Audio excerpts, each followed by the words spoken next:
Welcome to a sun-drenched Old Trafford here for Rugby League end-of-season finale, the Stones Bitter Premiership Trophy, and we couldn't have two better sides than we have Widnes and Hull. Lancashire opposition versus Yorkshire opposition, and the Hull side just limbering up here, one or two nervous faces. Richard Gay looked very nervous, and Paul Eastwood here, the Great Britain powerful wing. Damien McGarry from Balmain in Australia, and another lad from Australia from Souths, Brad Webb. Teaming up with the ex-Doncaster Rovers, Neil Turner, Greg Mackey, and the little man probably playing his last game for Hull, French skipper Patrick Onta. And this really where the damage could be done from Hull, the big men, Carl Harrison, Lee Jackson, and the big 16-stone prop Andy Dannett. Second rows, Ian Marlowe from Beverley, Russ Walker about to join St George on Tuesday. Loose forward, John Sharp, and the substitutes, the man whose try in the final minute put Leeds out, Gary Nolan, and youngster, 17 years old, Dean Busby. Hull with plenty to do, appeared in 4 of these wonderful occasions. We can just see and sense the atmosphere down there at Old Trafford as Alan Tate, number 1, man of the match in the previous 2 finals, looking for the 3rd. Powerful wingman, a hat-trick against Featherstone Rovers in the semi-final, John Devereux. Andy Courier, 23 tries this season. Jonathan Davis, the first division player of the season, and the top try scorer, Martin O'Fire. Youngster Barry Dowd in place of the injured Tony Myler, the evergreen experienced David Hume and Kurt Sorensen, the powerful Kiwi. This all antipody in front row, Phil McKenzie at hooker, Joe Grimmer at prop. Brother Paul Hume, Emulsi Kaloto from Tonga, 16 stone second row, and young 17 years old McCurry. Darren Wright, such is the strength of this Widnes side, a Great Britain player on substitute, and Harvey Howard. Referee John Holsworth, the referee of the year in the awards seen on grandstand earlier, and refereeing his 4th Premiership Trophy final. Wonderful occasion here now, this end of season finale, the top 8 playoff in the first division and the top 8 playoff in the second division, and here left with Widnes and Hull. Excellent crowd, 40,000 plus.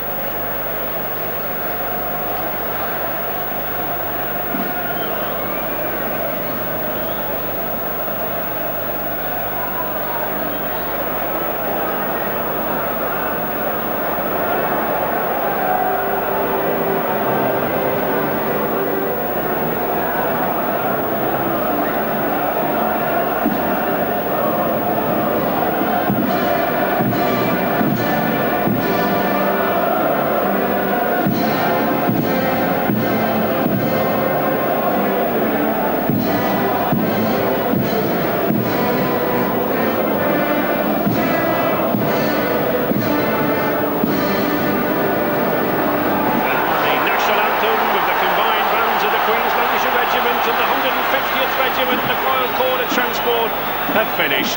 Widnes fans delighted by the news that Jonathan Davis has passed the fitness test, but it's in that pack, I think, with Sorensen, Grimmer and Kaloto where the damage to Hull has got to be done.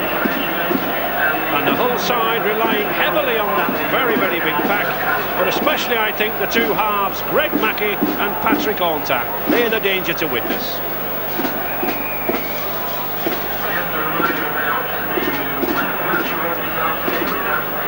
What a nervous time for those 3 gentlemen. Greg Mackey on the left there, the Hull skipper, and Jonathan Davis never seems nervous, always rise to the big occasion.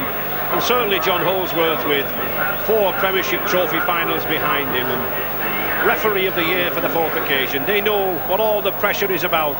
It's about that trophy there on that bottom left-hand side. Ideal conditions. Wonderful atmosphere, Ross. Yes, Ray, it's just like being at Wembley, being here at Old Trafford. The ground's absolutely packed. You said before 40,000. I'll say there's going to be a record today, and there'll be around 42 to 43,000. So, John Holsworth just having a word with the witness, and of course I think, Ross, we've got to say straight away what could be the mood in this witness camp. Sensations last night. There's talk of Martin O'Fire with a transfer request and the possibility of Doug Lawton moving, and he's being linked with Leeds tomorrow. Well, I think going into a big game like this, the players don't need that sort of feeling going about. You need stability, especially when you're playing against a side like Hull or any team.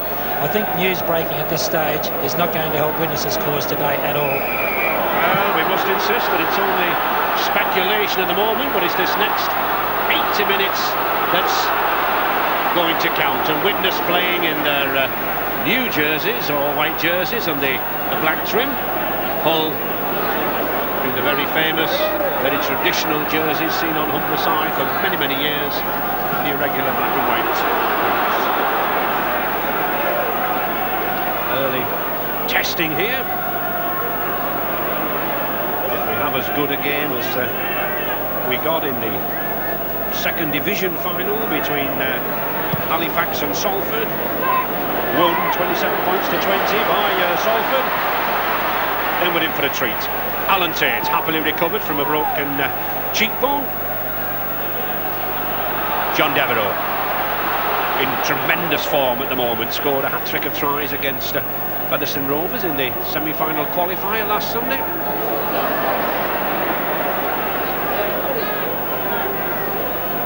Widnes' fourth consecutive final and looking for a fourth consecutive win. Already accounted for St Helens, Hull and Bradford Northern, and accounted for Hull on 3 occasions in the past. Hull looking for the first ever win.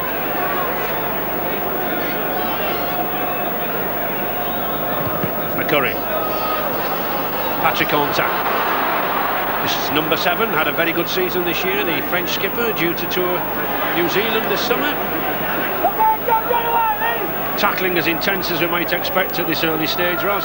Yeah, I think the outcome of this game is going to be decided on the defence. I know Widnes need to throw the ball around to win the game because they're a free-flowing team, but Hull have to really apply the pressure on defence.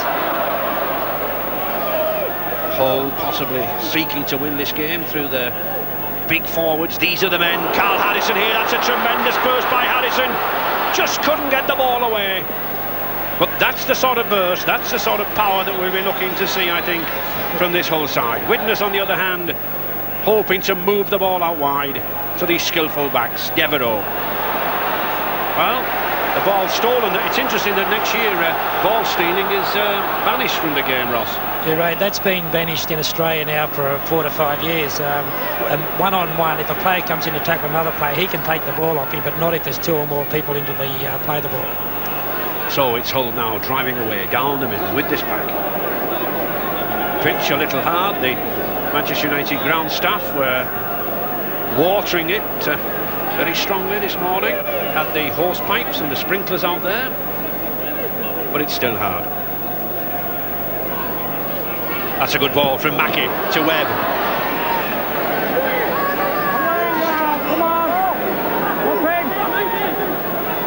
To Mackie again, good kicker of a ball, that is a good kick. Difficult for O'Fire, but well taken by Martin O'Fire. And O'Fire got that ball moving to Alan Tate. Alan Tate telling me this week he relishes the wide open spaces here at Old Trafford. Caloto. Certainly Widnes looking to open this ball out. Obviously, I think a contrast in style as Ross between these two teams.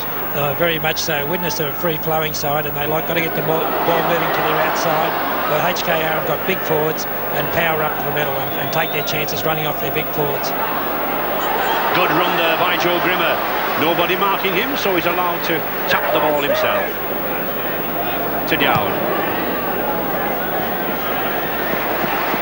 Good kick. Good kick.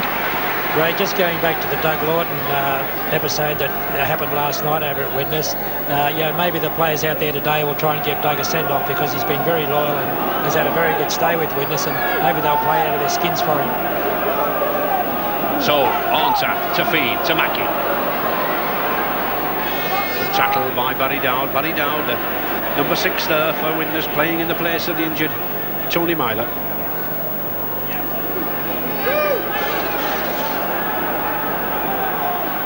Dannett. Again, these two props, Andy Dannett, number 10 and number 8 Harrison, causing problems already. Good ball to Harrison, here's the other one. Something like 33 stone there in that front row with Harrison and Dannett. Good kick by Mackie, it's a chase, Devereux's got it surely, he has.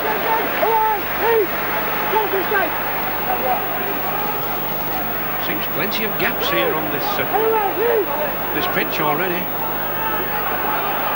Just 5 minutes gone, still no score. These Premiership finals dating back to 1974-75 season, whereby the top 8 clubs in both divisions play off for this end of season finale here now at Old Trafford.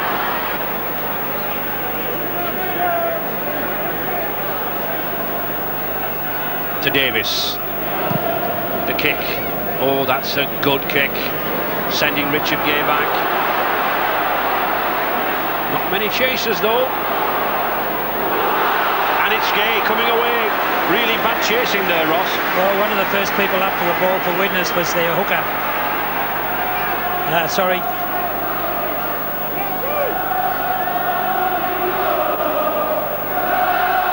Hull seem to have settled down better than Widnes at this stage. Keeping the ball shorter, closer. Onta.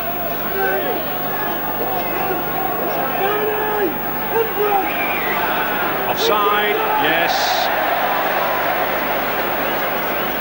And it's referee Mr. Holsworth spotted Joe Grimmer offside. And that's the new modern game of rugby league. Hull's assistant coach there in communication with former Aussie Test prop Noel Clean, who's obviously sat in one of those seats in the main stands here at Old Trafford. Do you use a walkie-talkie, Ross, at all? Yes, I do. I actually brought the walkie-talkie over here when I first started with Halifax 3 years ago, and the league actually banned them for a short time, and then when the other Australian coaches and English coaches started to use them, they brought them back into the game. So, Paul Eastwood then, first chance of the match. It's fully 45 yards out. But he's a powerful kicker, is this lad Eastwood. No wind down there. No, just to the left of the post. So, no score, still Widnes 0, Hull 0. The sort of kick that Eastwood could normally get. Well, he certainly kicked some goals against Australia during the Test series from the sideline. Probably harder kicks than those with more pressure.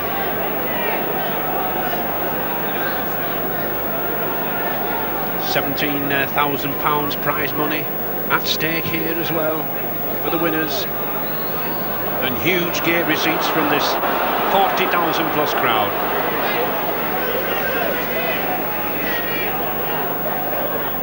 Onta. This little lad Onta seems to be coming back into the rucks, not really moving this ball about. Now to Russ Walker, a lad whom our Australian viewers will be seeing shortly. He flies out on Tuesday to join St George in Sydney. Short forward play, Carl Harrison again. Had a couple of good runs so far. Yes, at this stage, Hull are really testing out the Widnes forward pack. Good run here by Damien McGarry. Quick lad. Mackie.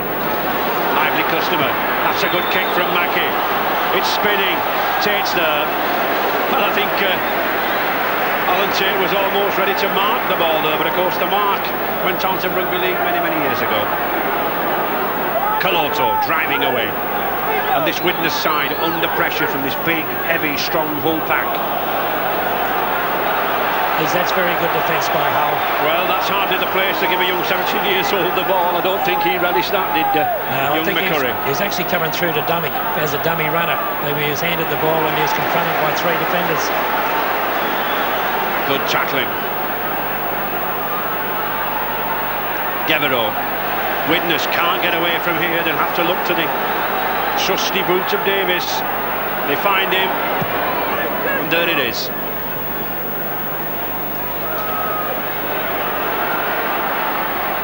But the pressure back on. Lively footballer, this Richard Gay. A local lad, came through the amateur ranks on Humberside. Haunter to Mackey. Brad Webb.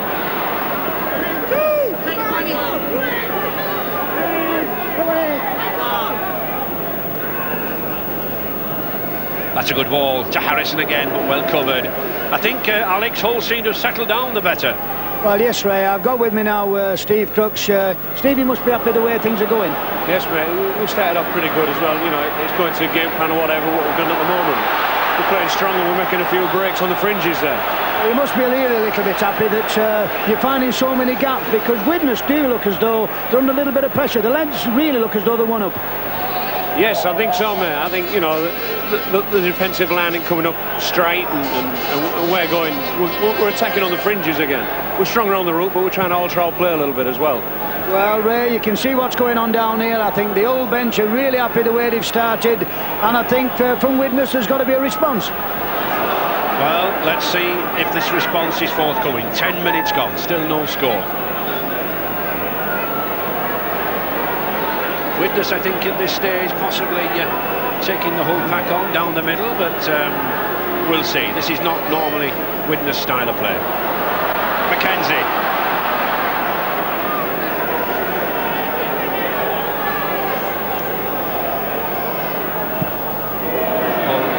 See how much they've had possession of that ball, not scored yet with it.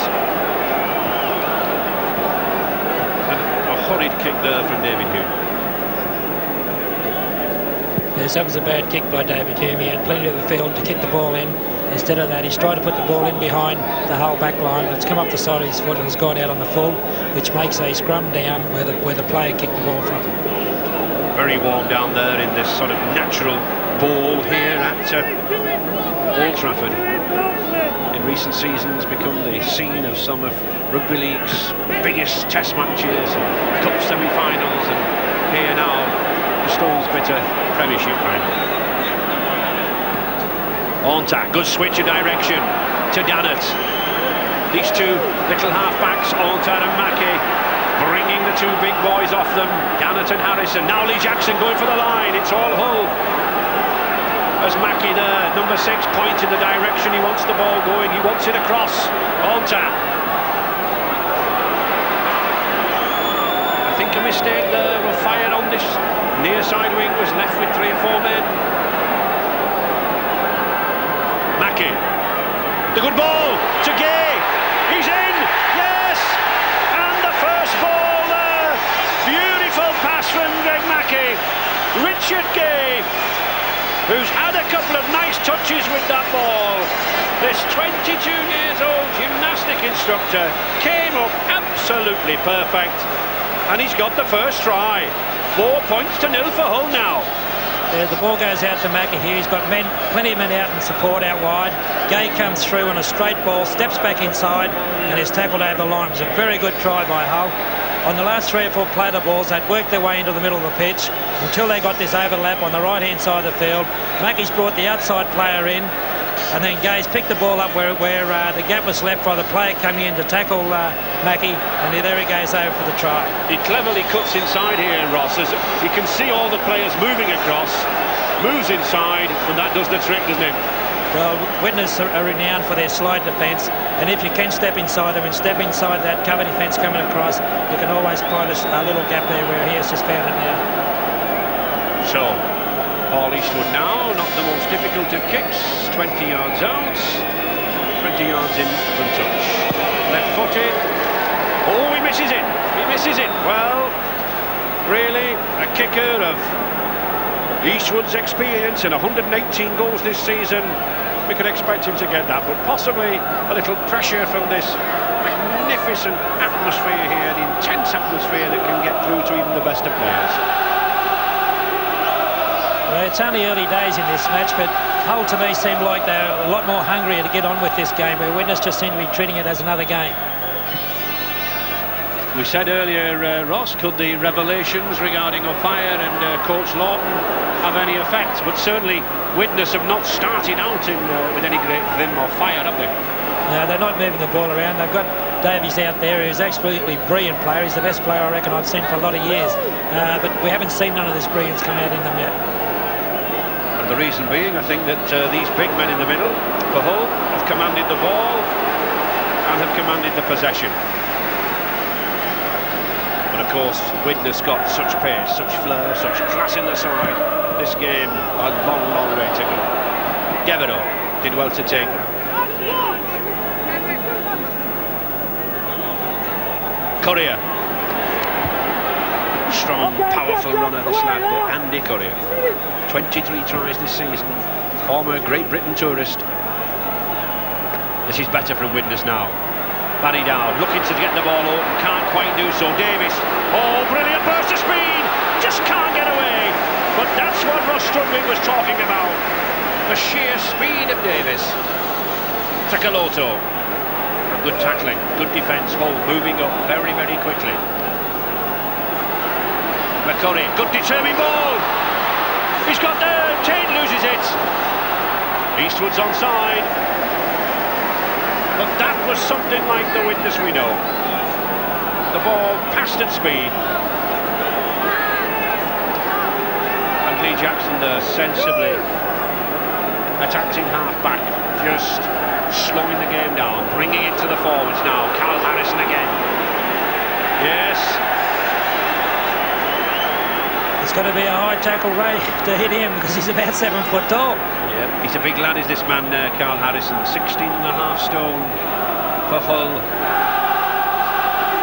3 tests against Australia this season, gaining in confidence.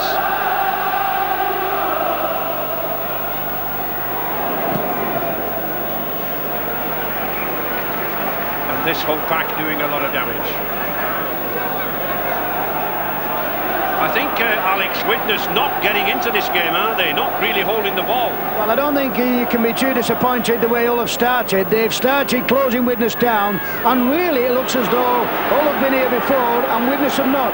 Steve, you must be really happy the way things have started. Yes, mate, we've had a dream start there. 4 points is what we're looking for. 6 would have been nice, but I mean, we've still got a long way to go yet. We won't get complacent just because we've scored a try. We've got a lot of hard work in front of us, and the boys will stick to it, I think. But having said that, I've just been talking to Steve here, and he's been saying about Jonathan Davies.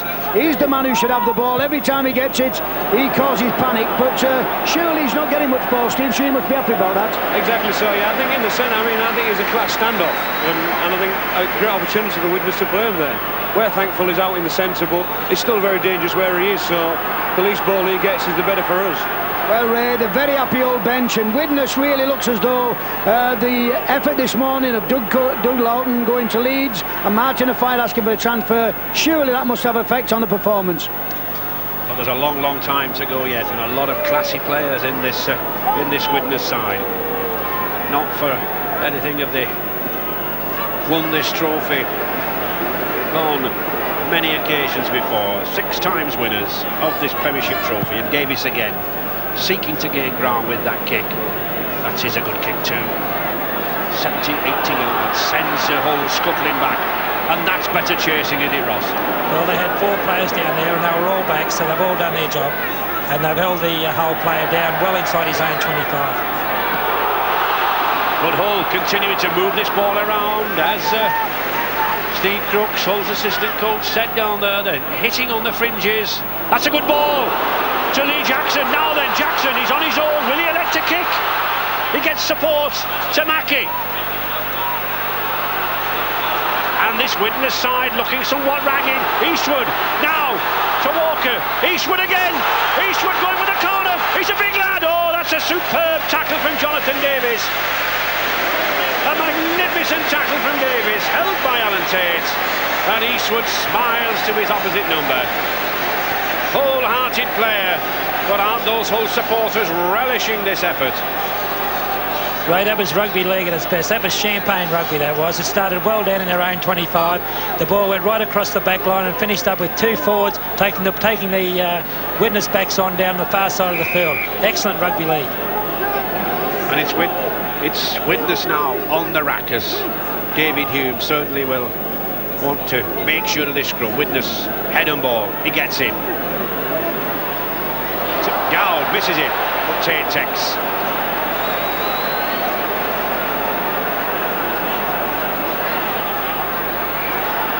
Offside.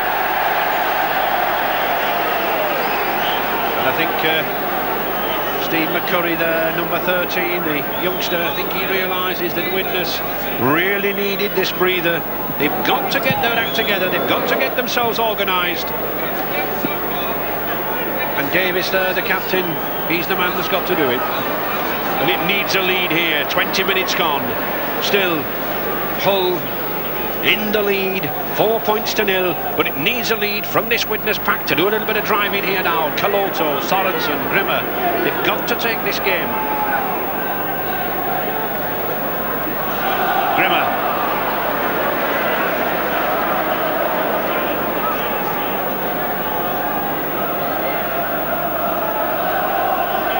Hume. And he's lost the ball,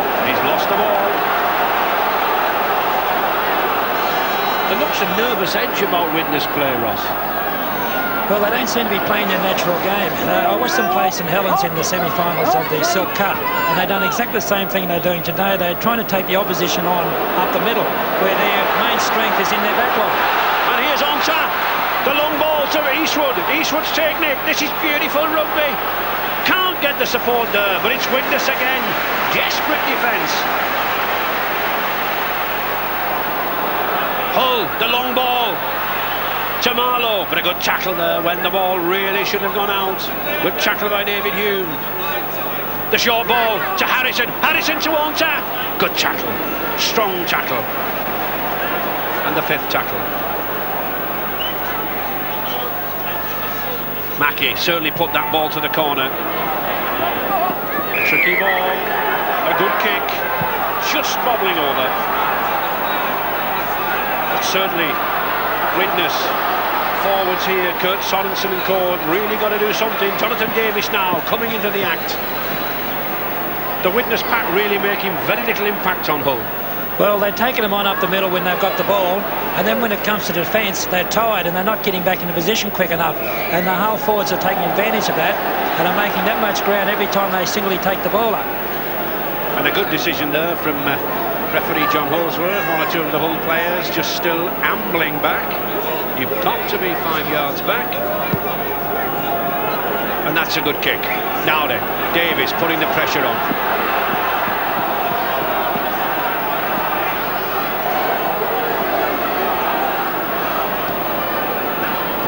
Down. McCurry can't get the ball away. Perhaps a little bit too precise and fancy in midfield. Sorensen.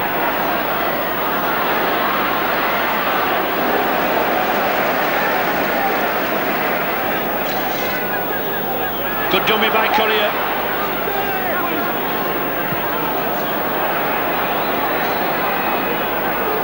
That's a good ball. Hume, now then, this is better. Well, I can't see why the ball was turned back inside there, Ross. It was coming out this way to a fire's wing. Yeah, it was coming out to a fire, but Widnes had their back line set out back the other way, and I think the idea was to draw Hull's defence across and then have the ball along a complete back line on the far side of the field. But it was cut off by that Hull number 10 player who done a great job in cutting the ball movement up. Hull steadying them down now. Again, Lee Jackson at the helm, number 9, the Great Britain hooker, calling the shots, bringing the big forwards forward. Here, Russ Walker. Now, Jonathan Sharp.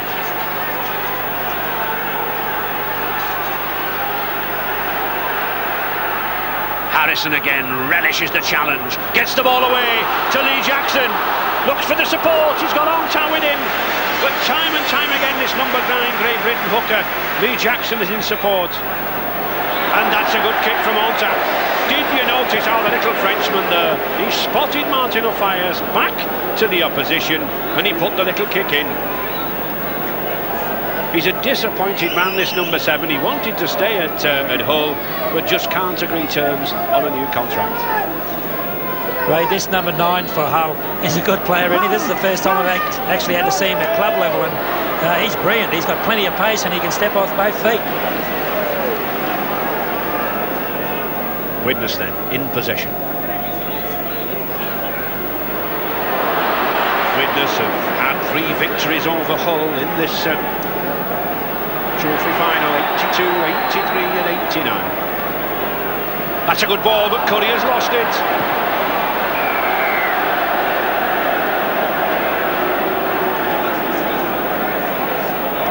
Although that was a panic pass then, and Widnes couldn't quite hang on to the ball, I think it's passes like that Widnes have got to speculate with if they're going to get away with this game. I don't think they can play safe rugby against a side that the defence is so steady as what Hull's is.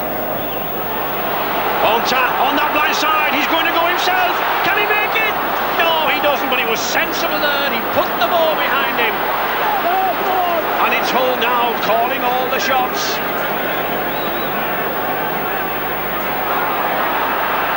Paul Hume taking his time getting up there, letting his side regroup.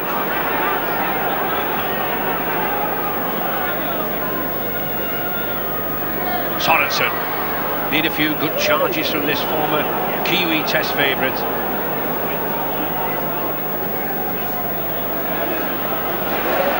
David Hume. Back to Davis. Davis now looking for the kick again. But again, Richard Gay up to it. But Davis trying to pressure Hull. Surely, Alex, there must be some concern there on the Widnes bench at the way things are going. Well, Ray, at this moment in time, I've got Reggie Bowden. Reg, a little bit disappointed. Are you surprised the way Hull have started? Not surprised the way they've started. They had a good outfit. They were leading the championship early on in the season, even up to March. I think they're playing very well. They're playing to their strengths, which are the forwards. And they're getting in amongst us. They're not allowing us to move the ball out. They're making us turn the ball back inside. They're playing very well at the moment, and it's all Hull. But are you surprised that you're allowing them to run with the ball? They look as though they've been to the finals, and Widnes have not. I don't who's been to finals or what. It doesn't look like that. The game's all about them who want to win the most. It looks like Hull at the moment, and they've just gone in for another try. And there is another try. Russ Walker. Reggie Bowden was saying how worried he was that Hull were running all over Widnes, and that little Frenchman Patrick Onta, he dummied and he shimmied, he got the ball to Eastwood. Good running from Eastwood, and Russ Walker, as any good forward should be, was in support. Here goes Patrick Onta. He's got the ball from dummy half. He's trying to cross field and dummy it inside the Widnes defence.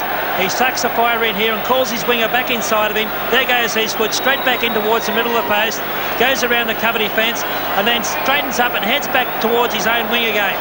And then number 12 comes straight through there, picks up the pass, plays off him, and over for what I call one of the best tries I've seen in rugby league for a lot of years. That was a brilliant try. There goes the ball back inside. Eastwood drags all the defence back across into the middle of the field. He gets in line with the post and then heads back out towards the sideline again. Here comes the Hull's cover support, and over he goes, still with 2 more players, number 4 and number 6. Any number of Hull players could have scored that try. And here he is, Barney Eastwood, as he's known to his friends, looking for the kick. 8-0. Tries by Gay and Walker. 27 minutes gone in this first half. And certainly, if Eastwood could put this over, making his 119th of the season, a lot of problems from Widnes. Oh, and it's a good one. No, just dipped below the post, so still 8-0. But what a run there from Eastwood. Yes, here goes little Onta. Dummied his way through there, plenty of power in his legs, runs across field, goes past Davis, brings the fire in. You'll see a fire come into the picture in a moment. When he sees the fire tied up in defence, there he is now, pulls his winger back inside of him, and Eastwood heads back towards the centre of the field, trying to pick up his support. and then he changes direction and heads back towards his own wing, where all of these Hull players come along and support him. And as you can see on the outside of him, there's plenty of Hull support there. I think it was a great try. It was like one of those little children's clockwork toys that run around on the top of the table. He was as if nobody knew where he was going, but certainly he did, as Hull now come away with this ball. 8 points to 0. A huge following here from Humberside, roaring them on, supporting them. As Alex and Reg Bowden indicated, they led the League Division 1 Championship for a good length of time before Wigan finally picked them. On tap. Good combination here. Mackey again. These two half-backs, number 7 Greg Mackey and the Patrick Ontak, kept that ball, as we can see, for 11 minutes, but it's the use that they've made of it. And another good kick there from Ontak. What a last game for Hull this lad's having. Ray, does he speak English fluently? I rang him earlier in the week. His wife certainly doesn't speak English. I can vouch for that, and my French isn't so good, but we managed a conversation anyway. Yeah, because it's fairly important for a halfback to be able to direct play. And when I heard that they had a Frenchman playing halfback, I wonder how he got on conversing with the rest of his teammates. I think he's developed some words on Humberside anyway. Well, maybe Greg Mackey's doing the job for him. Maybe Greg Mackey's a great French-speaking person. An Australian teaching him English. That'd be right. So, Hull still on the attack.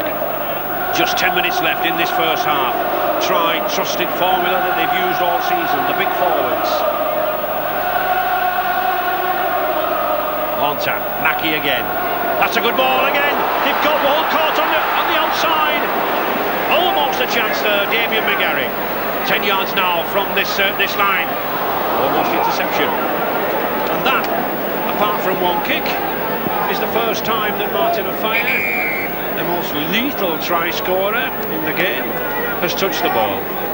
A lot of interest in whether Offiah would finish as the top of the try scorer this season. He has in fact done so, because his rival on 47 tries, Halifax's Greg Austin, failed to score in the second division Premiership Trophy final. Just a stoppage in play there. It looks as if Damien McGarry has a knock. Professional player from the Balmain club in Sydney. Had a useful spell since arriving at Hull at Christmas time. And Patrick Ontak, number 7 there, puts his hands up. Whose ball is it, he says? In fact, the ball's gone.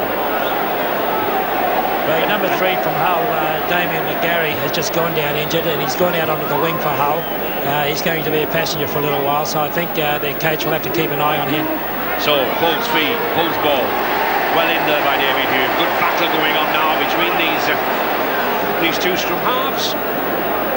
Eastwood having a very big influence in this game. Nice to see Hull's Aussie coach Noel Clean using Eastwood as a second forward, bringing him in for the wing. He is 14 stone.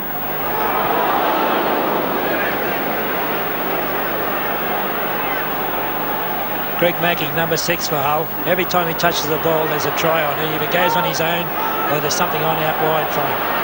3 yards now from this witness line. Hull 8 points to 0 in the lead. The short ball, here's Harrison.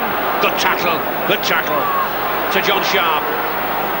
Still on tap with the ball, the long ball. But a good tackle by Courier. And the 5th tackle, surely now, the little grubber kick. No, picked up by Devereux.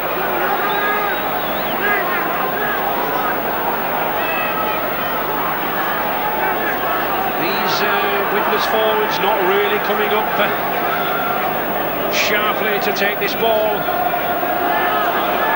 1 or 2 of this Widnes pack, possibly in the veteran stage already. There we see Harvey Howard just arrived on the field as substitute for Imosi Kaloto, number 15. Barry Dowd. 1 or 2 of these Widnes forwards, Ali, looking a little out of sorts. Well, Ray, I think what the problem is, really, Hull are not allowing him to play this game. I think Patrick Onsor and Greg Mackey are really dictating the game, and they're bringing the old forwards in. And really what they're doing is just taking the game to Widnes and closing them down. And Steve Crooks, surely you can't have imagined that the game would go like this. I mean, obviously, we'd like to think it had gone like this, but, I mean, it's going better than what we thought. We was expected to win the game in the last quarter. But with us being in front now, but still a long time to go, and we know how good Widnes are, so we'll stick out our task and hopefully come up with the goods at the end. And we've just had a little bit of a warning on the bench, Ray, that one or two of these lads sat on the bench are sending the lads on with water bottles, and they've been told send one man at a time and one man only, and that's been official from the Rugby League headquarters. And that's a good kick. And it's very, very warm down there. But again, we do need to see this number 5, Martin O'Fire, in possession. Speed like this on the Widnes wings, really being neglected. Hume. Almost the half break. Widnes now pending here for a considerable time, not able to get away. O'Fire. Can he get away? He does. Now then, this man is dangerous on the outside, but a good tackle. Superb tackle there. But that just shows the danger that Widnes have, doesn't it, Ross? It does. Like Martin O'Fire picked that ball up, and he had the whole forward pack in front of him, and the whole forward pack has been tackling that well that no one was going to get through there. But O'Fire, being so fast and being so skillful at evasion, he went right across the side of right across the paddock and made a break down the far side of the field. And Widnes can do that at any stage. And an off-the-ball incident. O'Fire not very happy with that. An off-the-ball incident. Mr. Holdsworth having a word with Lee Jackson. And here we see, Ross, this incident, don't we? Yep. Here we go. Here comes Martin O'Fire around the far side. He's making a break. The winger comes in and a copybook tackle. That is a brilliant tackle, but instead of allowing him to get up and play the ball, Lee Jackson comes in on a second tackle, which is not called for, and it's illegal in rugby league, and the referee had no option but to give a free kick to Widnes. Paul Hume. This Widnes pack at the moment being very easily contained in midfield. Barry Dowd, Harvey Howard. David Hume's a very good competitor for Widnes, even though his forward pack's not going forward here. He's in there taking the ball up himself, and he's doing what these front rowers should be doing. But it's good tackling by this whole side, even small players like Alta in the... McKenzie looks for the gap, spots it, just can't get away. Now then, surely possibly the high ball from Davis. It is, and it is high. Oh, the snow on that ball. Richard Gay takes it superbly, but it's a dropout, and that's what Ross Strudwick was saying about that lad there, running back, number 7, David Hume. He kept Richard Gay behind the line there, and it's the dropout. So the first real pressure on Hull. But what a catch from Richard Gay. Excellent catch. But now then, here's a chance for Widnes to do something. In possession, John Devereux. Good ball on the outside to Courier. Steps inside, back to Devereux. This is better now. And suddenly Widnes go up a couple of notches. Dowd again at the hub of things. To Sorensen. Good ball, McKenzie, Davis, to O'Fire, O'Fire going for the corner, he's got the pace, no! Oh, Davis just misses out, and a little hesitancy there, I think. Perhaps Jonathan Davis could have gone another 4 or 5 yards before passing the ball to O'Fire. Well, this is Widnes. Begging. This is definitely Widnes as we know. There's Davis, draws in the number 4 for Hull, gives it to O'Fire. Not quite enough room there as those two players come into him near the try line. So he puts a little kick forward. It's a good kick too. If there had been a bit more support by his Widnes players, they could have scored from that. Instead of that, it comes over the try line, dead ball line, and the player starts again from the 25 tap. But the chance gone begging, and still Hull in that lead. 8 points to 0. Just 2 minutes left in this first half. Tries from Richard Gay and Ross Walker. That was a much better passage of play then from Widnes. They looked how Widnes should look. and that just shows how delicately poised is this match. Hull, of course, looking for revenge against Widnes in these trophy finals. Those two early missed penalties, conversions, could prove costly for Hull here. The score should be 12 instead of 8. And this, I think, could be a costly injury. Carl Harrison is a big man, he's a strong man. He looks to be in pain. Not quite sure where the extent is, but we can see there from Steve Crooks, the assistant coach, he's certainly worried about that.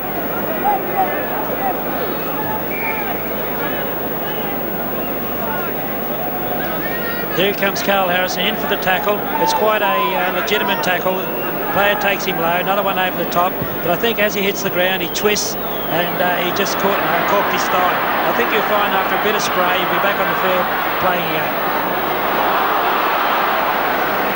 I think, Alex, a chance there from Widnes gone, but certainly it shows the way Widnes should be playing. Yeah, but take nothing away from Mulray. You know, they got across, there was plenty cover there. A lot of people are just saying down here that thought Jonathan Davies should have chewed the ball another 3 or 4 yards.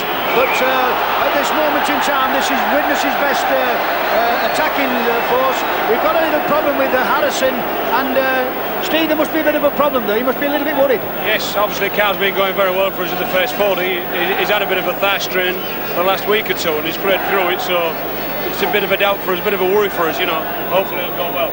But Ray, we've got a big problem here now, is that there has been a complaint that 1 or 2 of the lads are running on with the water bottles. 1 man per time is allowed to go on the field now, not more than 1, and being good professionals, they're all running on 6s and 7s.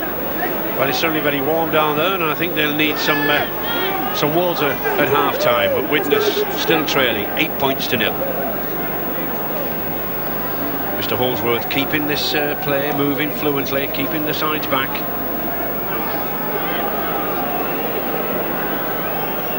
Excellent play from Hull hooker Lee Jackson. And that's a penalty. Surely he was held back. No, play on, says Mr. Holsworth. Well, what's John Sharp doing there? Well, a little mystifying period of play there. I think the Hull players were looking to see that a man was held down, and John Sharp just kicked the ball rather aimlessly upfield. Good run by Joe Grimmer there now. That's the sort of runs that Widnes are desperate from their forwards. Here's another one now. That's a good ball to Tate. Not seen Alan Tate linking up as we have done in the previous 2 finals. Man of the match. Down. Courier. The ball went back, says Mr. Holsworth. But there's the hooter. There's the half-time hooter. Unusual to see no points against Widnes' name, but certainly one can't grumble there with that 8 points to Hull. Tries in the 12th minute from Richard Gay, the 27th minute from Walker, and really a reward for those fans. They've threatened very, very early on. The tackling was hard, the tackling was strong, and just the 2 opportunities, and Hull took them. But I'm sure that Widnes coach Doug Lord will be saying to his lads that he wants that ball moving around. He wants the ball in Davis, Ofire and Devereux's hands. Second half coming right up. I'll just swiftly recap some of the stories of the afternoon so far. And tennis, Argentina's Gabriela Sabatini has won the Italian Open in Rome. She came through the rain-interrupted final to register a comfortable straight sets victory over the world number 1 Monica Seles. It was the Argentinian's 3rd success in 4 years in Rome and her 5th victory of the season. Horse racing, the favourite Dameseuse du Soir, ridden by Dominique Boeuf, won the French 1,000 guineas at Longchamp this afternoon. Charthar, the mount of Steve Cawthon, was 2nd, and Carlina, ridden by Lester Piggott, was 3rd. The British horse Only Yours came in 8th. And a big surprise in the Prix Lupin, the 14-to-1 shot Kudas beat Cash Asmussen's Suave Dancer, the 10-to-1 on favourite. Suave Dancer 2nd, Bright Glow 3rd. And a reminder that in motor racing, the Brazilian Ayrton Senna made history this afternoon, taking his McLaren to victory in the Monaco Grand Prix. He became the first man ever to win the first 4 Grand Prix of a championship season. Nigel Mansell finished 2nd in his Williams, his first points of the season. Jean Alesi in a Ferrari 3rd. And the victory extends Senna's lead in the championship to a commanding 29 points. Now straight back to Old Trafford, the second half of that Premiership final. 8-0, Hull lead Widnes, and we'll return to Ross Strudwick and Ray French. Plenty of drama down there in the dressing rooms that this 41,000 record crowd here not knowing of. There we see Phil Mackenzie sadly walking out, not to take any further part in this game. The Widnes hooker, heavily strapped with a dead leg, and Darren Wright, a centre, having to come on. We'll be very interested to see who goes into the pack. It could possibly be John Devereux, he's a big lad. And also, plenty of action in that Hull dressing room. Carl Harrison, we see, who has a similar dead leg and has similar strapping on there to Mackenzie. Well, he's strapped up, he's fighting the pain, and he's carrying on. A lot of pressure now, I think, on this man, Kurt Sorensen, the Widnes pack leader, Ross. Very much so. I think Widnes, if they're going to stay into this game, their forward pack's got to take the whole pack on, and they've got to come out at least even, so that the brilliant backs can do their work. The problem for Widnes is, though, that they're under pressure in the pack, and it's in the pack where they've lost two players already. They've lost Coloto and they've lost Mackenzie. So, Sorensen now driving in. Widnes trailing 8 points to 0, and the ball back to Davis. That's a good kick. Good kick. Oh, a superb effort. Leisurely, almost nonchalantly kicked by this little man, but it sends play down there 70 yards. Although you were making an interesting point to me at half-time about Davis having to come in and take the kicks, Ross. Yeah, Davis is playing into the centres, and because he's getting in behind the forward pack, it's leaving Widnes without a backline to pass the ball to. He's moving in on the second or third tackle, and so the Widnes backline is short one player. So where we always see Widnes throwing the ball around and looking sensational, they're actually having to play it up the middle because their centre in Davies is standing behind the pack. And Widnes not short of a hooker, of course. Steve McCurry, the youngster playing at loose forward, is a hooker. But number 14 there, Darren Wright, well, I don't think he'll relish going into the second row, although I'm sure some of these big Hull forwards charging through now will certainly relish a centre in the second row opposite them. Brilliant sunshine now here on these players, but the pitch very hard. As I said, they were watering it very early on this morning. That's a good ball to Brad Webb.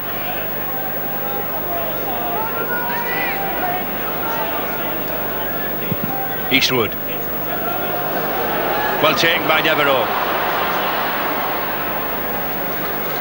Devereux very strong on the run, went with the Great Britain tour to Papua New Guinea and New Zealand last summer. Sorensen, back to Tate. Hume, David Hume, experienced player in his testimonial season 10 years at Gorton Park. One of the lads who never gives up. If anybody, he can get this Widnes side going. Alan Tate. And Widnes really have got to hold possession. They've got to keep in possession. That's a good ball from McCurry. McCurry now coming away. This is the chance that they need. Has he got any support? He just can't get there. But this is better now, and at last the Widnes fans something to roar for. To Dowd, a good ball. It was knocked on, but it's another 6 tacklers. He was knocked on by Hull.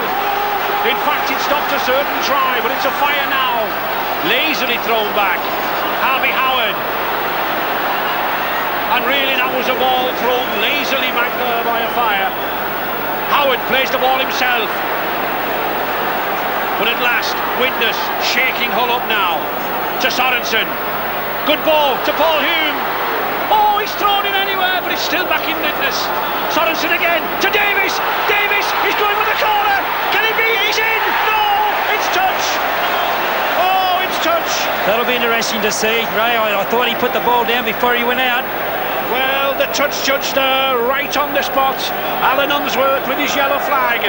It's shot in the air. And as you say, that's going to be interesting to see. Here it is now. Sorensen goes across, passes the ball to Davies. Here he goes, heading straight for the sideline, heads for the corner. No. Oh, it was close, it was close. He was out. I think he was out too, Ray, but I called him in. Well, that's what touch judges are for. Instant dramatic decisions like that. So, Widnes, 2 tries missing in the quarters. But at last, Widnes putting the pressure on Hull now. 5 minutes gone, just in this second half. Grimmer, good tackle. It's very hot out there, Ray. It'll be interesting whether this whole pack, they're a big lot of men, and it's got to be hard for them to keep getting up off that ground and keep going, and they've got another 35 minutes to do it. It is, it's intriguing now to see whether this very big Hull pack, averaging 15, 16 stone a man, can actually wear down this Widnes side, or whether Widnes, the younger lads, the lighter ones, with Wright in the second row and McCurry, can come stronger as they go on. That's what should happen. But here's Mackie now. Mackie got no support, he looks for it. Oh, he still keeps it going, but it's a forward pass. Not very often you see that. A back forward pass. But it was, he tried to get the back pass in, it went forward and a let off there. Here goes Mackie now, he gets to the fullback, and then instead of going on with it, he's just tried to do the flick out through the back pass into a little flick pass, but instead of that, it hit the Widnes player and the ball went to the ground. It's certainly all action. Very rarely do we get a dull game in these Premiership finals.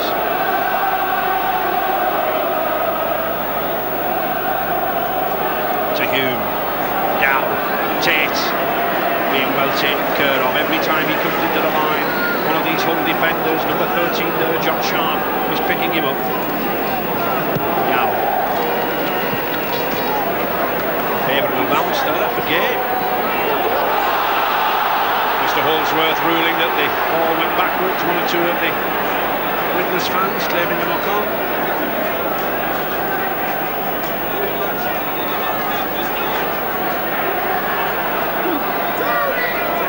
And I think the vital, crucial time in this game, Widnes have got to get back in this game. They can't afford Hull to just hang in there, sit on this lead or even score. Widnes have to score first. Harrison, a brave effort from this lad.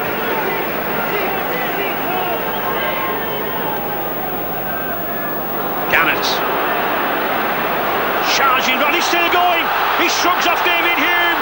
What a run there from this prop forward, 45 yards. The 5th tackle coming up, but it's Hull using it on the attack. They've got a 2-1. No, Lee Jackson was wanting his wingman to come inside, and he didn't. But here's a change. Number 14, Gary Nolan, coming on for Damien McGarry.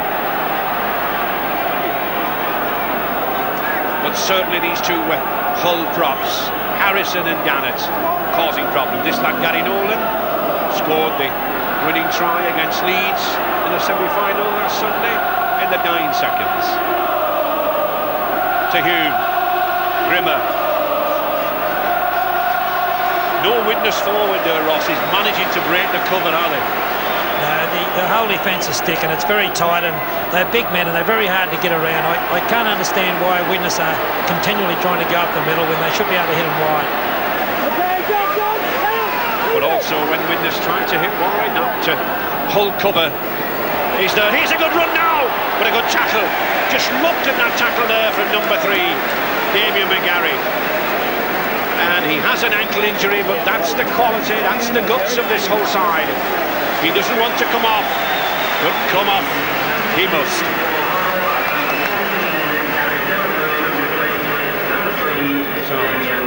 Problems with injuries in the Hull side, Alex? Well, not problem with the Hull. We've got problems at Widnes. Reggie Bowden, Phil McKenzie, that must be a terrible blow. A bad blow, actually, Alex. He's, as you know, he's one of the best hookers in the game, and he's excellent from the acting half-back. So it's a bit of a blow to us, but the lads will do the best. They're out there trying. We've put more pressure on them in the first 5 minutes of the second half than what we did for all the game in the first half. So we're just hoping that we can get a little bit of a lucky break. If we can come back to 6 points, 8-6, I think we will still have a good shouts. Well, surely, Reggie, you've got to contain this whole pack. Gannett and Harrison are really taking you apart down the middle. The big lads, Ontar and Greg Mackey, are causing you a lot of problems. How are you going to overcome that? Well, the 2 half-backs are very good, and they drop the ball inside to the big men running strong. The only way you can combat that, Alec, is knock them down early. You've got to get into them from the double acting half back and make sure they don't run. And I'm sure that's what the lads are trying to do. But all we can do is just keep doing the tackling, keep whittling away at them, and hope that we can throw the ball about a little bit more, come away with a few points. Well, Reg, you've got it from the horse's mouth, Ray. Reggie Bowden said they've got to knock them down, and that they've got to do. And it's Hull now, good kick, but well picked up by knock-on. Harvey Howard, difficulties there, and I think exactly what Reggie Bowden, the former Widnes skipper and Widnes scrum half, said. Widnes need a lucky break, because if Hull get this break, well, the trophy could be going over the Pennines. And there it is now to Mackie. These two half-backs dictating terms, but a good scruff of the neck tackle, nothing illegal about it. From Paul Hume. But these are the men who are doing the damage, the Hull forwards. John Sharp. Half an hour left in this match, 8 points to 0 to Hull. Good ball, Harrison again, charging for that line, just a foot short. Mackie, good ball. Desperate defence here from Widnes. Referee Mr Holsworth shouting, let go, get away. He wants this game to be played at 100 miles an hour. That's exactly what we're getting. Brad Webb, good kick. And more pressure. Good kick there from Brad Webb, the former South Sin Sydney centre, but good dive on the ball there from David Hume. And Widnes just can't get away from here. No, Hull are putting a lot of pressure on Widnes here. They're attacking the line. They've been doing so for about 7 or 8 tackles. You see young Webb put the little kick in, but Hume was good enough to cover it and dive on it, which game now starts from a drop out from underneath the post. Russ Walker.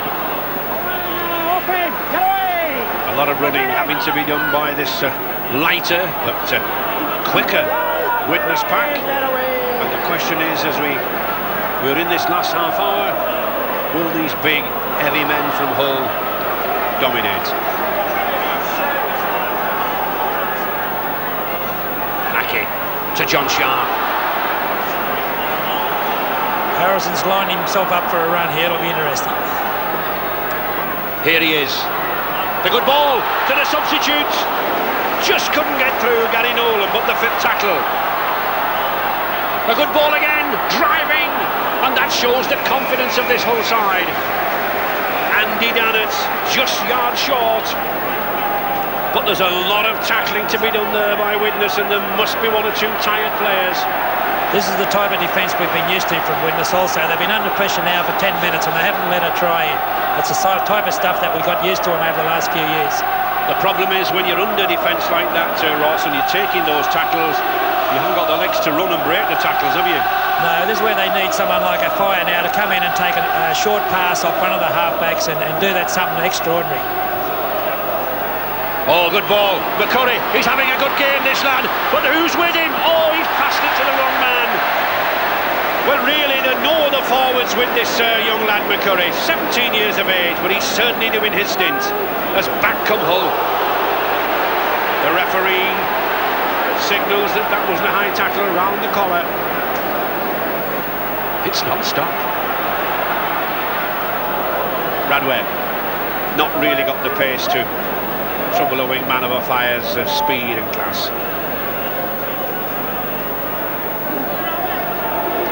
A lot of the times you find in games of rugby league, when a side has been defending his line for a long time and the attacking side can't get over the try line, the defending side will sneak away and come up with a try. Well, if Widnes ever had a time to come away and sneak a try, this is about it. Alan Tate, well taken. He's got to get over that line, he does do. Needs some inspiration from the likes of this man, Tate, Davis and a Fire. Still Widnes trailing by 8 points to 0. Significant that John Devereux having to come in off the wing there to give his pack a hand.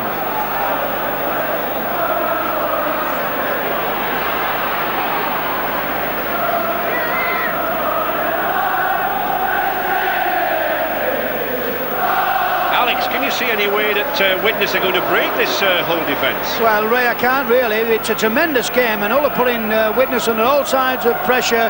Young Damien McGarry is sat at the side of his ear, and Stevie, I believe he's got a bit of a knee problem. No, it's an ankle problem actually, Alex. He's been struggling with it for the last week or two, and unfortunately it's gone again today. But the lad who's gone on, he'll do a good job for us. He'll work on the strength of our squad, and Gary's a good player, and we'll see what he can do for us.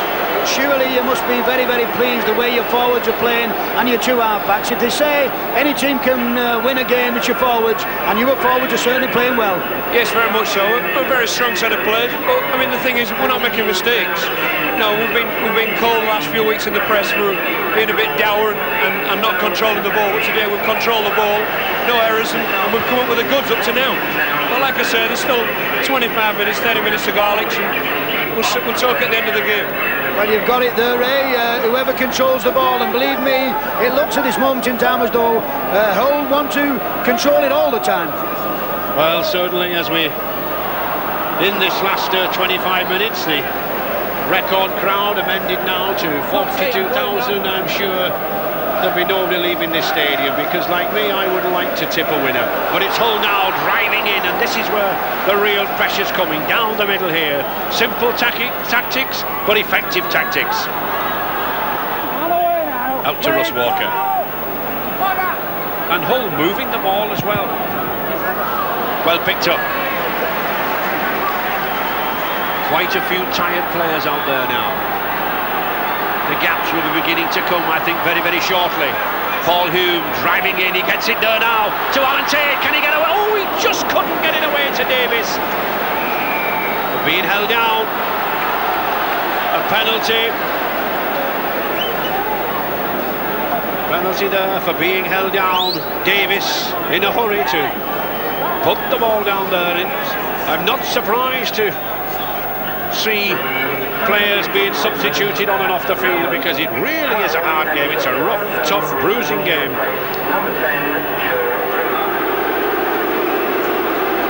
And Imosi Kaloto, the giant Tongan forward, previously played with Wellington in New Zealand, coming on for Joe Grimmer. That's a good kick. Widnes now have got to make and take advantage of this. The first time they've been in this 25-yard area in this second half. Harvey Howard, that's a good ball to McCurry. What a good game this young number 13's having, Ross. Yes, he's in everything. He's in all the defence, and when that ball's got to go up, he just keeps appearing from nowhere. And since he's gone into hooker, he's probably done better than what Mackenzie was doing. And that's a bad mistake by the Widnes scrum half, David Hume, a knock-on. Widnes just unable to keep the pressure on this Widnes side, and we can see the mistakes there. The number of scrums that Hull have had the ball, 10 scrums to 3. Not a single scrum against the head.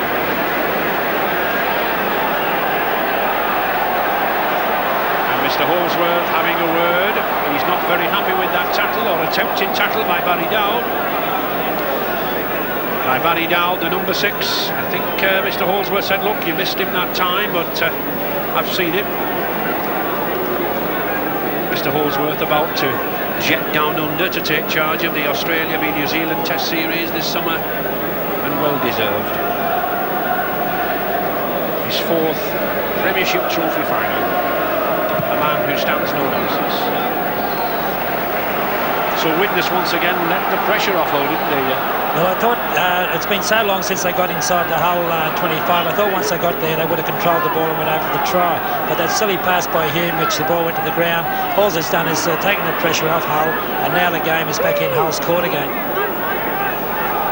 It certainly is, and it's Carl Harrison again using that ball out now to Orntat. What good games these two have had, Orntat and Mackey.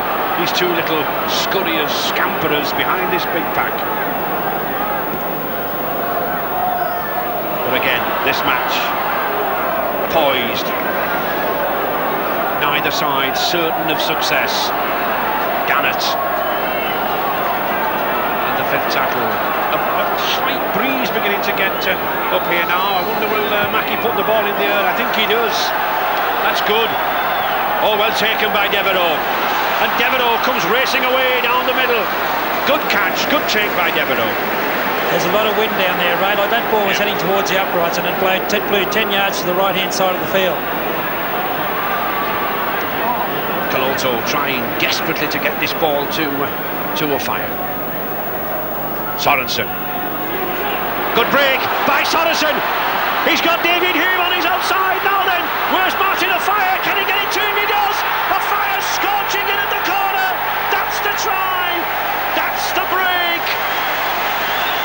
It's O'Fire's 49th try of the season. And at last, he gets his name on the scoreboard again. And that's the pace that Widnes can show. And that's why I said this game is far from over. Here comes Hume. David Hume, always present. In my mind, he's been probably man of the match. There he goes, a good pass to O'Fire, who's been left out there on his own. Webb comes in with a scurry to get him, but O'Fire is just too quick. And there he goes over for his traditional diving try into the in-goal area. Here he goes. This is great work by Sorensen, a dummy, and off he goes for a big front row. That's a top little run to Hume. Hume, as soon as he gets into the clear, looks for O'Fire. There he comes, always ever ready, present. It's amazing how he can find open space, this man, but he does it all the time. And an important kick for Jonathan Davis. The new holder of the Widnes point scoring record in a season, 342 points. But I'm sure he'd swap a few of those for two here this afternoon. Right-footed, calm, casual, but he misses it. Slides to the right-hand side of the post. So 8 points to 4 now in Hull's favour. And drama here at a packed Old Trafford as the destiny of this Stones Bitter Premiership trophy still unknown. But just look at this break here from Kurt Soddens. He's looked to have struggled all the season, all the year, with one or two of those breaks, but there he was for the one that counted. Support play from David Hume, and the try scorer supreme, Martin O'Fire. No one any chance of catching him, and he's in for the 4th consecutive season, the top try scorer. That was the try, Ray, that we always reckoned Widnes were capable of scoring, and they finally did it. So Hull now have got to reconstruct themselves, get that defence going like it has been for the first 60 minutes, and come up and start hitting Widnes hard again. Youngster Dean Busby, a substitute for Hull, slipping on the field for Ian Marlowe. And that's another good ball again from Sorensen. Now then, Widnes are racing away. He's got Gary Wright. Oh, what's he done to Devereux? The wrong pass, the wrong side. Gary Wright was inside him. He looks up, a certain try gone begging. All Caloto had to do was to put the ball inside, and it was a try. But at last, the Widnes guns are roaring. Here goes Caloto. He's looked to his left and then decided to go to the right because it looked like Courier was covered by a Hull player. He's passed a long pass out to Devereux, who was knocked down, but the referee has judged that the pass went forward. Caloto thought that Greg Mackie could have intercepted the ball on his left-hand side. I thought that was a possibility. I think he made the right decision there, but the big bloke should have given Courier the ball earlier before Mackie got in between the two of them. But Hull replying back now. Powerful burst. At last, Alex, Widnes beginning to play, but here no. It's Richard Gay now racing away. Can Martin O'Fire get him? He does. And it's Widnes who come up with the ball. Well, Martin O'Fire has just scored a try, and he just certainly saved one man. He's the only man in rugby league who could have stopped that try. I was just saying, Alex, before that Richard Gay break, Widnes at last beginning to look as if they can do something. Well, they look as though they're getting into the game now, and they're moving the ball about. There's obviously one or two tired lads out there. One or two of these old players have really given a lot of effort, and Steve, they must must be one or two of the lads feeling the pinch. Very much so, Alex. Yeah, you know, I mean, we've put a lot of effort into the game, and like I've told you earlier on, it's an 80-minute game. So, and Widnes are obviously a great attacking side, and they're having their best attacking spell at the moment. Hopefully we can weather the storm and come up with the goods. But Martin of Fire, he's had one pass, he's touched the ball once. You can't keep this man out the headlines, can you? He's a dangerous man. Well, exactly, you know, I mean, his record is unbelievable, and his pace is tremendous, and we've just come up with an error there, which obviously Widnes are on a bit of a roll now. And the likes of Martin of Fire and Jonathan Davies there's always going to be trouble until the 80 minutes. Well, Ray, there you've got it. There's a little bit of tension on the old bench. There's a little bit of excitement on the Widnes bench. But what a great game for Rugby League. And I think we'll see it all happen here in the next 15 minutes. As you say, Widnes on a roll. Widnes now poised inside this 25-yard area. Hull had the greater share of possession, but here's a head and ball that Widnes will be desperate to take. Widnes got problems there. Number 15, Harvey Howard, having to prop against two very big lads. With the ball now, out to Davies. Davies cuts inside. Can he use that sidestep? No, he doesn't. Good tackle there, good cover tackle there by Russ Walker. That's magnificent second row play. But it's Widnes now on the attack. To Dowd, the long ball to John Devereux. Can he get into the corner? Forced to cut inside. But there's pace now beginning to tell against the heavier, bulkier, stronger Hull side. Courier, the ball to Tate, just a yard short. 8 points to 4, remember, for Hull. Well, that was a waste. That was a waste. I think it should have gone out there. But it's Widnes now on the attack. The long ball to Dowd. Sorensen cutting back, charging, powerful run from this big Kiwi. What a bad pass. Really, Ross, twice Widnes brought it back like Kurt Sorensen did into this near short side. It wants to go to the Davies or fire wing, surely. Well, Widnes had plenty of people on the far side of the field. Hull had their defence stacked on the side of the field where the ball was played, and when the ball got to Sorensen, if he had to put the ball to the outside, I'm sure Widnes would have scored then. But I think they're trying too hard. They probably think the game is getting near the end and they must score, and it puts so much pressure on them that they do things that don't come natural to them. If they just stay there and relax, you'll find that the things that they normally do will pay off for them. Yes, I don't think they realise there's 13 minutes left. That's a long time in rugby league in the last quarter of a match, especially one as intense and as hard as this one. To Kaloto, will he go himself? No. To Courier. Devereux. What a good game this former Welsh Union player has had. Powerful lad. Looking for the short ball to get to Kaloto. He gets it. Kaloto now striding away. Beautiful ball to Hume. To Kurt Sorensen. Back inside to Hume. To Tate. Oh, he's in the touch. He's in touch. Alan Tate looks to the touch judge, Mr. Barry Hope, but Mr. Hope says, I'm sorry. He's in touch. Get away, he says. But tremendous pressure on this whole line now. Here it is on the replay. Kurt Sorensen looks like he's tackled, but he unloads back to Tate. Tate steps off his left foot, heads for the try line. He believes he's got the ball over, but the linesman has got his flag up, and we have to go by the linesman's decision. So now it needs grit, sweat and tears from this whole outfit. They've got to hold on, they've got to hang in there. They've done a marvellous job here this afternoon. They came here as the underdogs, very much the underdogs. Threw the gauntlet down to Hull in the first half to witness those first 2 tries. But now, clinging to victory. Harrison, back to Sharp. This is good forward play. It's sensible. They're keeping the ball close, keeping it around these rucks. There can be no danger as long as these big men are driving forward. The 5th tackle, they'll be looking for a big kick and a penalty. Yes, very silly there of that Widnes player. Not getting out of the way.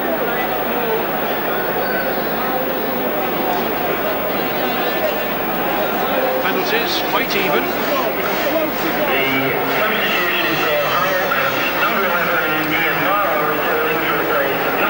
And number 11, Ian Marlowe.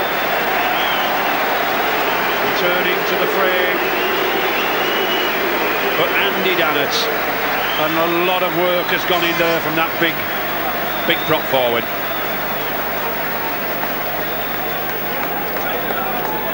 He doesn't look like he wants to come off either, eh? It's amazing in finals like this in front of 42,000 people, you can have a broken leg or a broken arm and yet you can still play for the whole 80 minutes. I think good sense though from the coaches, Ross. They know it's a hard game and they know they won't fit fresh men on. We can see the extent of the damage there, obviously some tendon trouble. Very much so, though it's the right decision by the coach and the medical staff, you know, from the clubs when they bring these injured players off. So 10 minutes left. Hull received a battering, received a barrage, but coming back again. Little Patrick Onta scuttering about in midfield. Marlowe driving in again, and still the pressure on this Widnes side. 10 yards now from the Widnes line. It's Mackie the short ball, the long ball now there to the substitute, cuts inside, that's a good run, oh he's over the line, oh he's got it down, he's got the ball down, a tremendous try from Gary Nolan, the substitute. He was the man who scored the try in the closing seconds against Leeds last Sunday to get here in the final, and now he's in here in the final. He was over the line, he was held up, he was poised, and he got the ball down. Yeah, here he goes now. He's got 3 defenders on him, pushes over the line. They try to turn him over and hold him up, but he gets his arm out and down it goes. Over the try line, a fair try. I think the build-up to this has to go to Greg Mackie. Here he goes, Greg Mackie, a big cut-out pass out to Nolan, who has got a player in front of him, so he has a lot of work to do.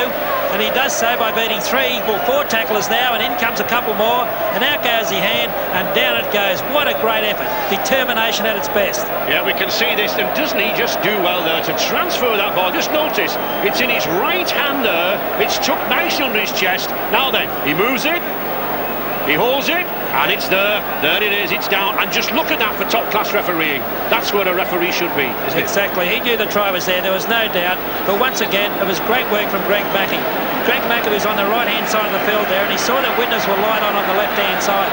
So he transferred his position from the right to the left, called the ball, and then done that great cut-out pass to Nolan, who went over for the try. But as I say, Nolan had to do the good work to finish it off, which he did, and 4 marks to him.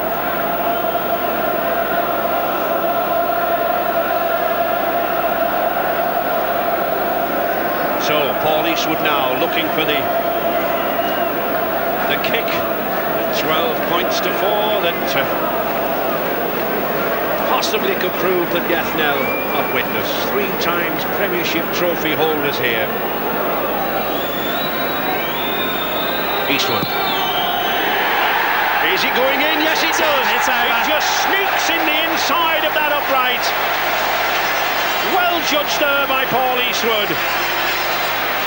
Wonderful goal, his first one of the afternoon, but it's 14 points to 4, and those Hull spectators now, at last, something to shout about for this season. They've threatened to take the championship, they were pipped there, and here they are at the end. Ray, I think some credit has to go to Noel Cleal, like after their coach went home and to coach over at St George, everyone thought Hull will go backwards, and Noel Cleal stuck with it. He's got this forward pack fire on all cylinders, and to come here and win this championship, if they do win it, I think it's a big credit to him. Alex, certainly a lot of grit and a lot of courage there from that pack of Hull. We always say, Ray, that the match is won by the big men, and I've got a big man here in front of me, Andy Dannett. A little bit of Achilles tendon trouble, Andy. Yeah, I took a knock on my Achilles early on in the game, and as the game's gone on, the tendons got a bit tighter, and I was a bit concerned I might pull it. But surely that last try has eased away all the pain. Surely there's no pain there now. Yeah, what a dream for Gary Nolan. He got the try last week, and it looks like he's maybe going to be the hero today. Well, Ray, the whole bench are really ecstatic, and what a great game of rugby league this is turning out to be. It certainly has. We've had everything. We've had spectacular tries. We've had dramatic last-ditch tackles, and I think for raw courage from a lot of these forwards will go a long way before we see its equal. just 6 minutes left, and it needs something special from these pacey Widnes backs. 14 points to 4 down. Still time. Sorensen. The kick doesn't come off. Dean Busby.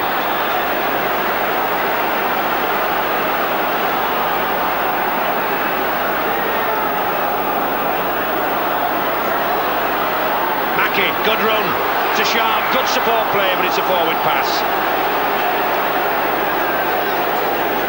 Mr. Holdsworth stepping in nicely between the two antagonists there, Darren Wright and John Sharp.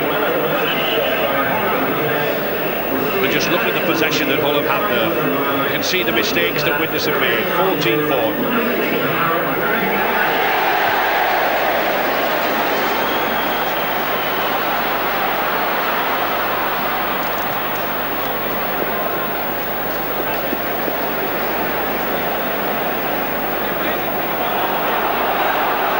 I think that a little bit of the old soldier, the professional, he took a knock, but I think he's waiting for his side to get back.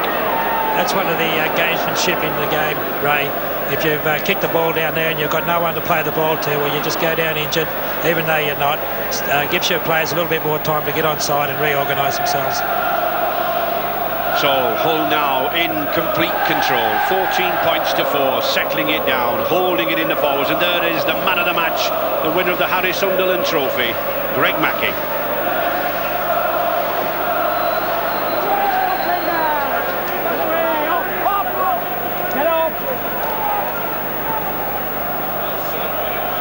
Eastwood. Just 4 minutes to go. Surely the minutes now ticking away. That's a good kick. That's a good kick by Tate. But doesn't come off. Knock on. I think Alan Tate knew that things were desperate. Knock on. 2 knock-ons. Says Mr. Holdsworth. No advantage. He's certainly letting everybody know that there was a knock-on there, Mr. Holdsworth, isn't he? He was. He was. So Patrick Onta feeds the ball. Onta gets the ball to Mackey. What a good game this number 6 has had. He's ran well, he's distributed well, and a head-high tackle there from Jonathan Davis. Penalised. And will Hull bother to run the ball against that tackle by Davis, or will they go for goal? Here goes Mackey. I think he's tripped him. Rather than a head high, he's put his foot out and tripped him. Yes, yes. It's very dangerous. And of course, if it is a trick, well, that should be automatic sending off. Yeah, he should have been sent off, but Mr. Holdsworth just saw the arm come out, and the arm was a little bit high. So 3 minutes left. No Hull spectators leaving at all. Ball to Sharp. A fire interception almost. Ray, this John Sharp's impressed me today. Like he's been out there for 80 minutes now, and he's still running around like a spring chicken. And I tell you what, when the rest of the Hull forwards got tired, he was taking 2 of the 3 or 4 tackles at rucks up in a row. He's had a splendid game. He certainly has. He certainly has. Tremendous, gritty performance, and surely after this performance, Hull's Australian coach Noel Cleal should be awarded a contract. He has no contract at the end of this season. They're waiting until after this match, but I'm sure Humberside owe a lot to this man, the former Australian Test player who took over from Brian Smith at Christmas. He's got his forwards running up the way we remember him. Like, he used to be very hard to stop, the wild man of Australian Rugby League, and Harrison and the rest of those forwards out there are doing exactly that. And Widnes having to pass along the line here now then. This is dangerous as Davis comes away, but look at the man who tackles him. Man of the match, Greg Mackey. Devereaux. And still this relentless tackling machine from this Hull side. Caloto, good ball, to a fire, he breaks loose. No, and there's the other half-back, Patrick Onta. Onta and Mackey played very well behind these big forwards. They've acted as the sweepers. Hume. closing minutes now. The Hull fans whistling around the ground. The ball to a fire again. Gets it away to Tate. Last desperate rugby from Widnes, almost like touch rugby. But surely inside the last minute, time ticking away for them. Mackey again, the sweeper.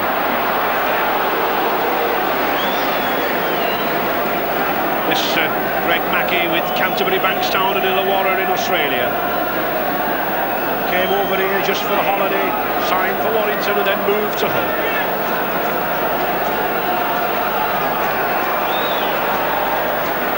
What a fine job as this big prop forward Carl Harrison doing, especially with Andy Dannett having to go off.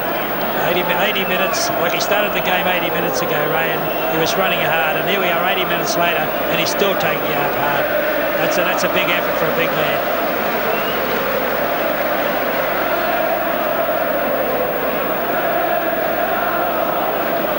There's one thing about rugby league, you've got to be super fit.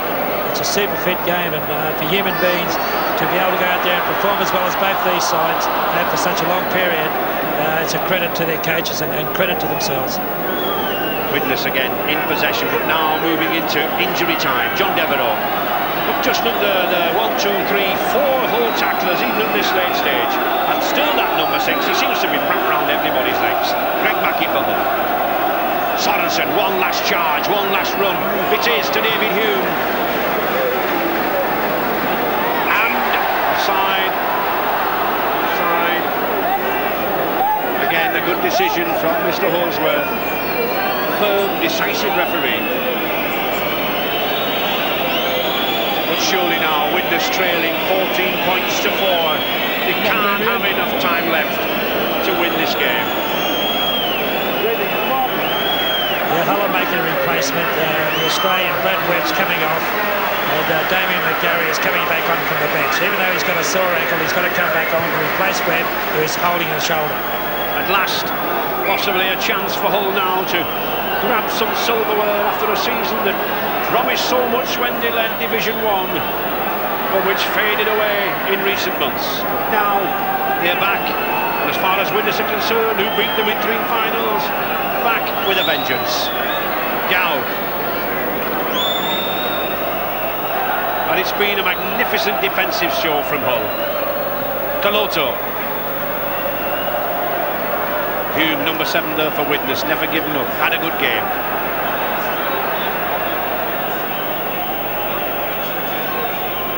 To Courier, that's a good ball to Devereux, but again the tackling there. There it is, it's all over. Lee Jackson, number 9. You'd think he'd won the football pools, and none more delighted than that little man, Greg Mackey. The 1991 Stones Bitter Premiership Trophy on its way to Humberside, and aren't they delighted? They've appeared in 4 of these finals. They've lost to their near neighbours Hull KR, and 3 times Widnes have had the better of them. But at last they've done it, and at last they've deserved it. Oh, they deserved it today, all right. You know, we said right in the first 10 or 15 minutes of the game that Hull looked hungry. They looked like they wanted to win the game. All their tackles had venom in it, and when they had the ball, it looked like they were going to run over brick walls. They really wanted to win this match, where Widnes have been here 4 times in a row. You become a little bit complacent, and you just expect to win after winning at 3 in a trot, and this would be the 4th. So it was absolutely a great effort by Hull. I know, credit to the Australian coach, Noel Cleed. He kept them in there, and at 14 points to 4, a wonderful occasion for Hull.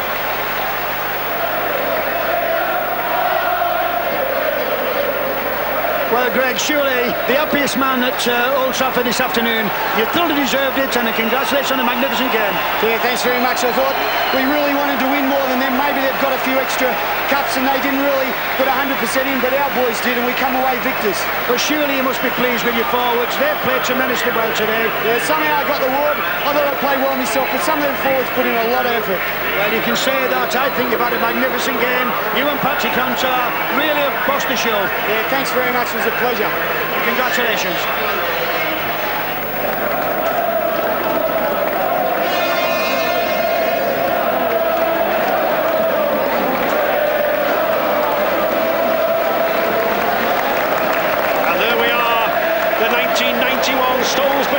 Premiership trophy from Mr. Paul Hughes to Greg Mackey, and how he's deserved it. The man of the match, and at last Humberside are back in the trophies. 4 times this whole side have tried, and here they are now with their first success, and richly deserved. Lee Jackson, well, his handling there at the end not as good as it has been for the past 80 minutes. But no doubt about it, Hull came here as underdogs, but the Australian Test coach Noel Clean was confident that given the right preparation, given the right defence, they could stop the pacey, speedy Widnes outfit from scoring, and they've just done that. None better than that number 8 there, Carl Harrison, a powerhouse, and the youngster Busby, Paul Eastwood. What a good season he's had in the Test matches, from that first one at Wembley against Australia when he was the hero. But Hull delighted at this. Damien McGarry came back on the field,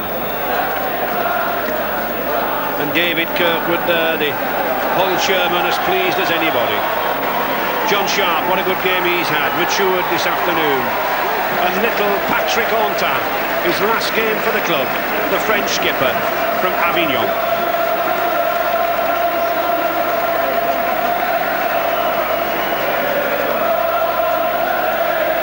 And Widnes, so used to winning trophies, at last the losers, but Jonathan Davis salutes the fans. A tired Widnes at the end of a long, hard season.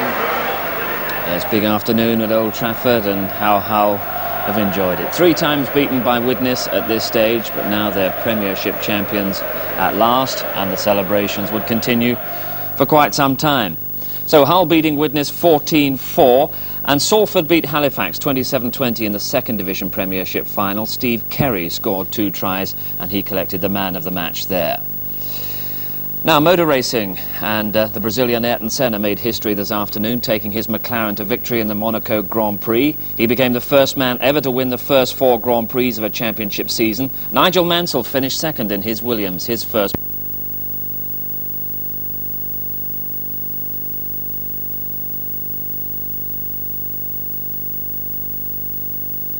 Could have done it better.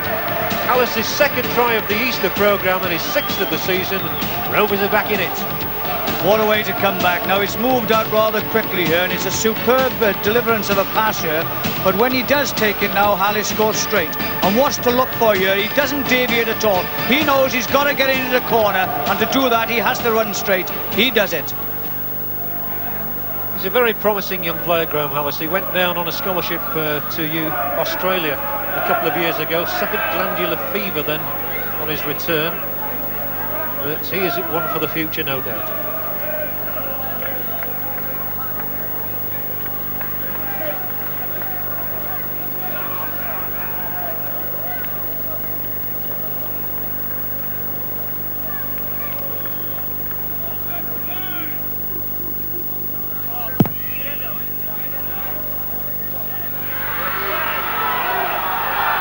Points all then. Promises to be a good game, this one. Well, Hallis has come on to replace Sullivan, and what a better start could you have than this. Quick passing of the ball here, but what's to look for is when he does get the ball, he knows where he's going. It's that determination and the spirit that gets him in at the corner despite the tackle.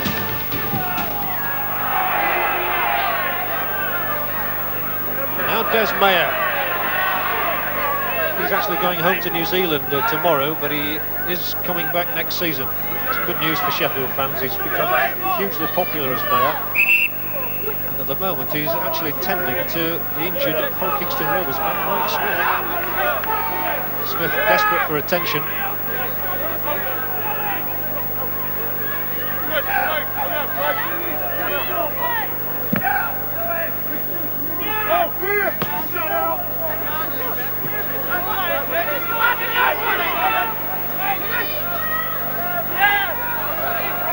And Mayer, who comes in field a lot.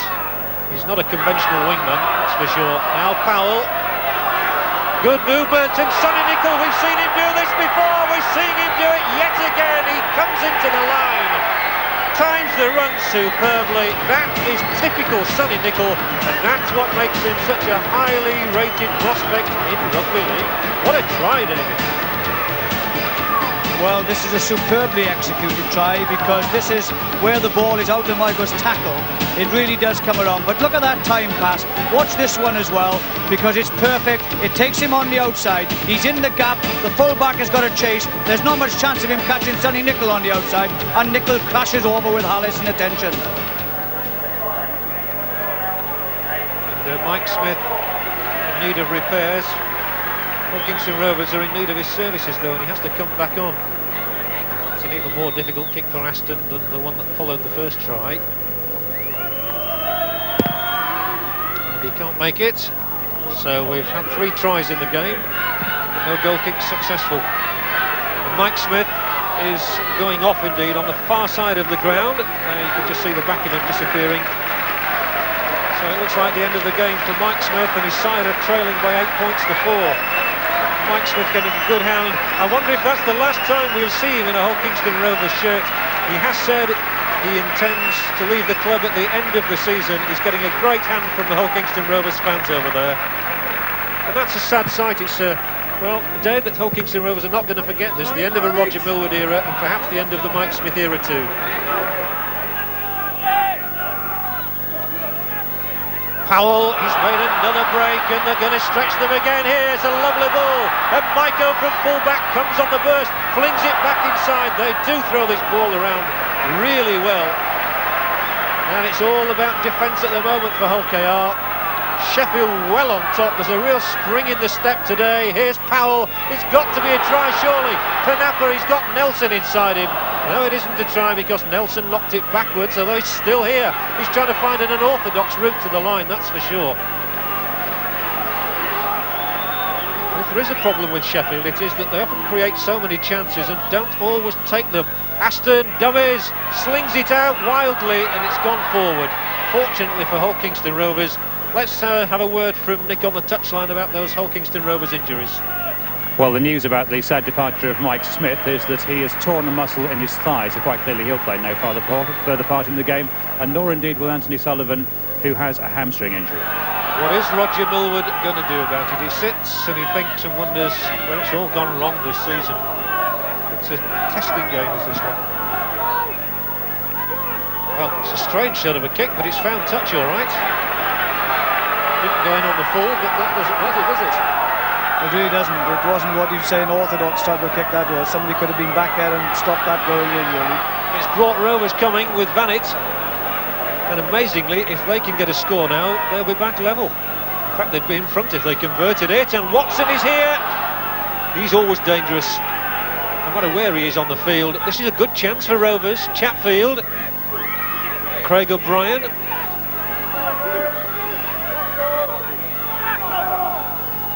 And the big man who powers his way in, he's there, it's Brian Niebling.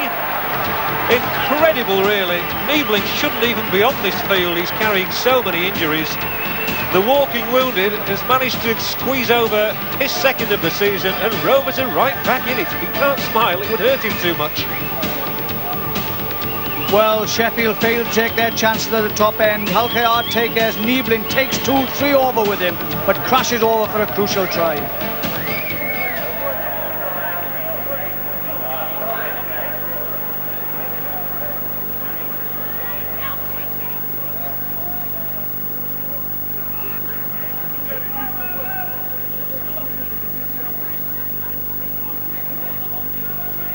Nobody's kicked a goal as yet, but Fletcher has negotiated this one, and incredibly, after defending, I would say, for 80% of this game, Hull Kingston Rovers go 10-8 in front. Well, no frills about this. It's really onto the ball, taking it on the charge. The defence can't hold him. Niebling crashes over.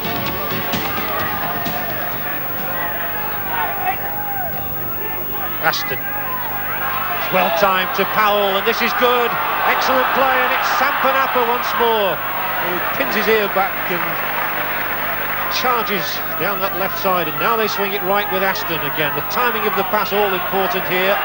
gets it away eventually, but yes, Broadbent just manages to fall on it, and 6 more tackles. Jerry Kershaw said it touched the Hulkingston Rovers man, and now Vanity's down injured. He can't afford to lose any more. They're already stretched to the limits of Rovers, and now it's Sonny Nicol. We've seen him over the try line once already.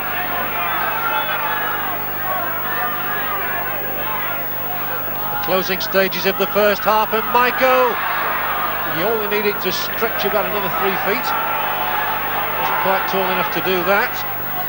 This man might be Nicol. Ooh, so close. Has he still got the ball? I think he has. Yes. On the last tackle again. We've got to swing it right. Aston now checks. Comes left. Can he get the pass away? Can they squeeze in? They can!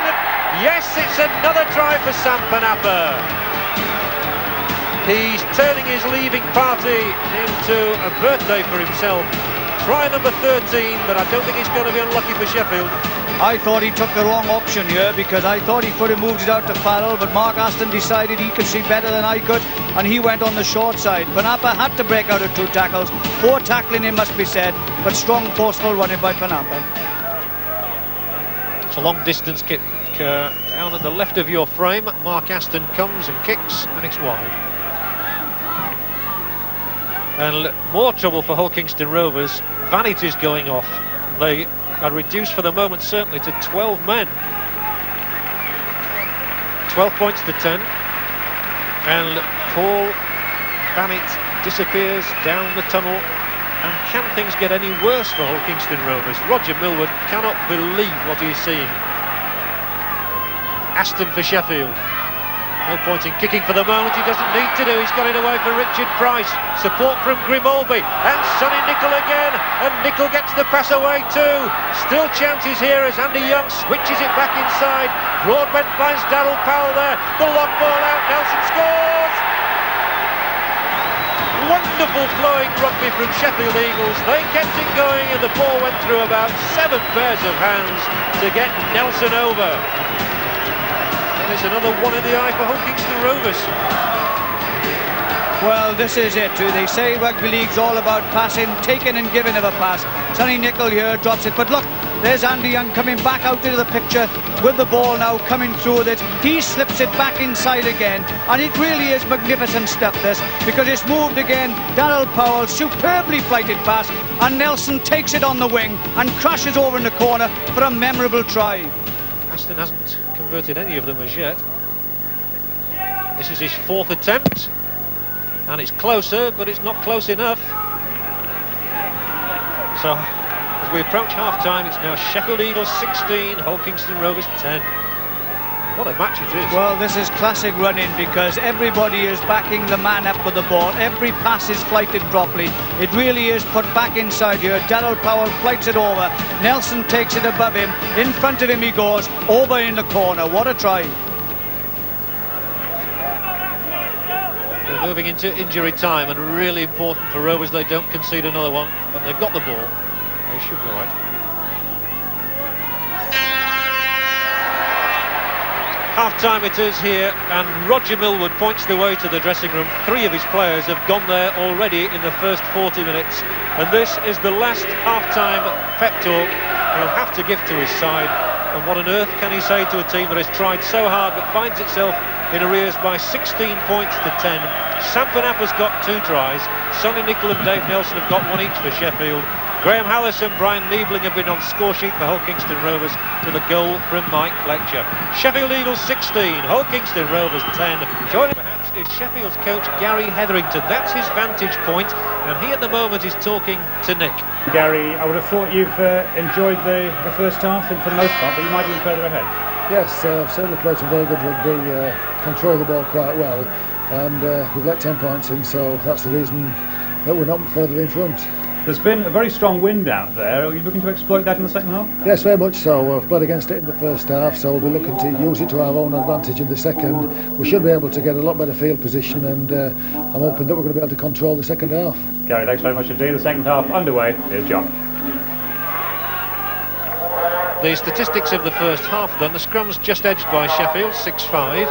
There were not one against the head. The penalties conceded, only 3 in the half, 2 by Sheffield. And the errors in play, 5-4, Sheffield made most.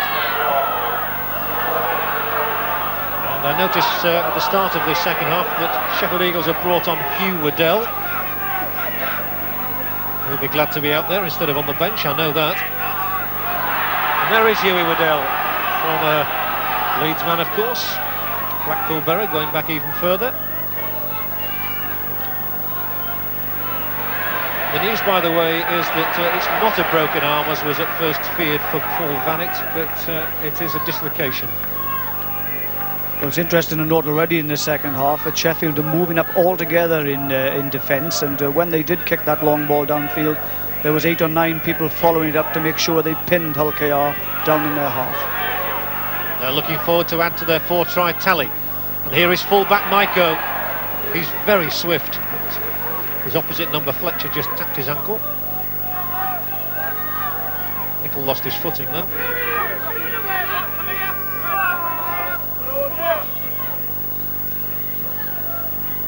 Aston.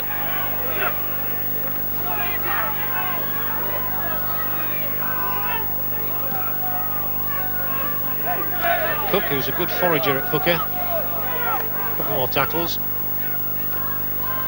And they get Powell coming into a gap, and Richard Price too, and a searing run from Price. He goes towards the line, gets it away for Sonny Nicol. He's halted a yard out.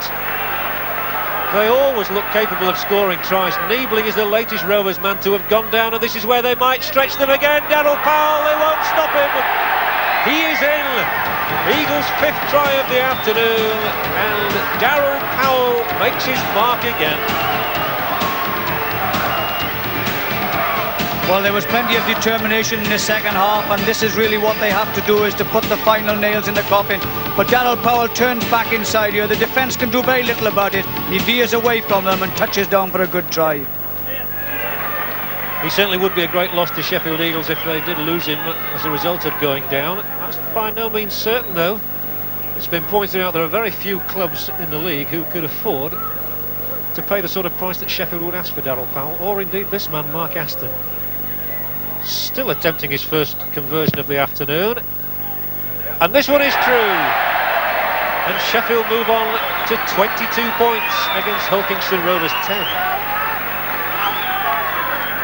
Well, it's a quick play of the ball here, and Powell finds that he has a lot of space when he receives the ball. He comes back inside the cover going out, he goes back outside the cover and touches down.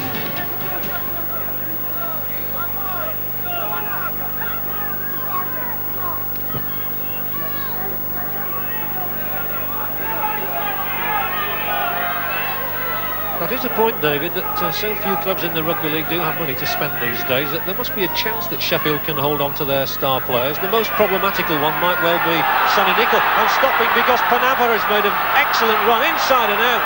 Like a corkscrew, he twisted around the defence there. Let's just see what this develops before I ask David to answer that question. As Broadbent comes into it once more. Could play the ball to Hugh Waddell. And Waddell charges into the 25. He's still a strong foraging forward, is Hugh Waddell, and lucky not to have a regular place in the starting lineup here. Here's Powell, and they really are looking to down Rovers now. Another try, and I think Millward's men would be beaten on the day. It's Sonny Nicol going towards the line. Nicol, are they going to hold him? Just. Only just. More of him in a moment. We'll see what happens once they let him up. It's Farrell, and Anthony Farrell can't beaver his way through. Now it is the last tackle. Is there going to be a 6th Sheffield try, or is Powell going for the drop goal? He tries an arcing run instead. Aston times it well. Des Meyer, can they hold him? He's got it back for Andy Young's score. Andy Young gets Sheffield's 6th try, and Hull Kingston Rovers look doomed to failure on this day.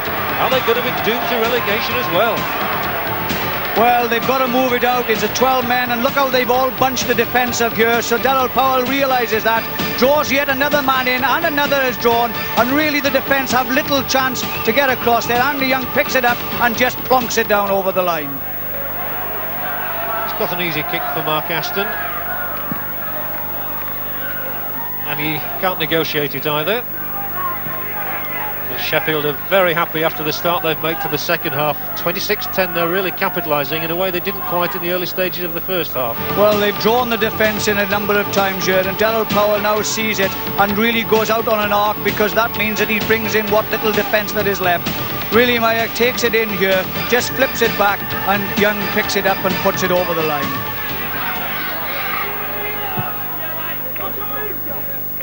Fletcher kicks through and he'll try and gather himself, but it's Nicol who turns on it and comes away again. Sonny Nicol almost ran into his own man, Meyer.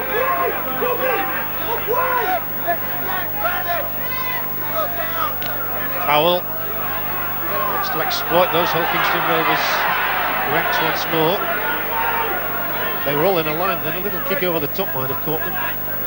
So it's Woodell again. 6 more tackles because it touched the Rovers' hand, and Mick Cook is here now. He'll get to the 25. And the chances are definitely here for Sheffield to extend their lead.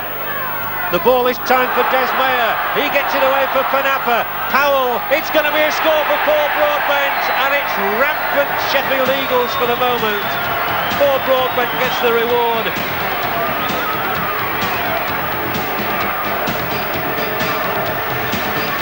Well, they are down to 12 men, but this really is enterprising stuff by the Eagles. They really are moving it about well. The backing up is superb here. There's always a man in support, and that's most important. Powell again there. Broadbent takes it over, and he touches down for a great try.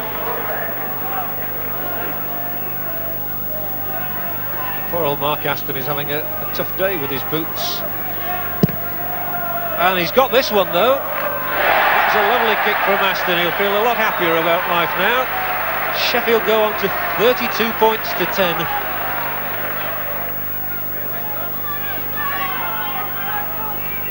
And Goulding. This is where a team's players stand up to be counted when you're on the end of a hiding. It really does. I mean, nobody's shirking anything as yet, and they are trying to use the ball. And this fella has been quite prominent as Chatfield, but he puts that kick through, but it's well covered by Michael. Yes, he's done well, Chatfield. Farrell's turn to bring Sheffield forward.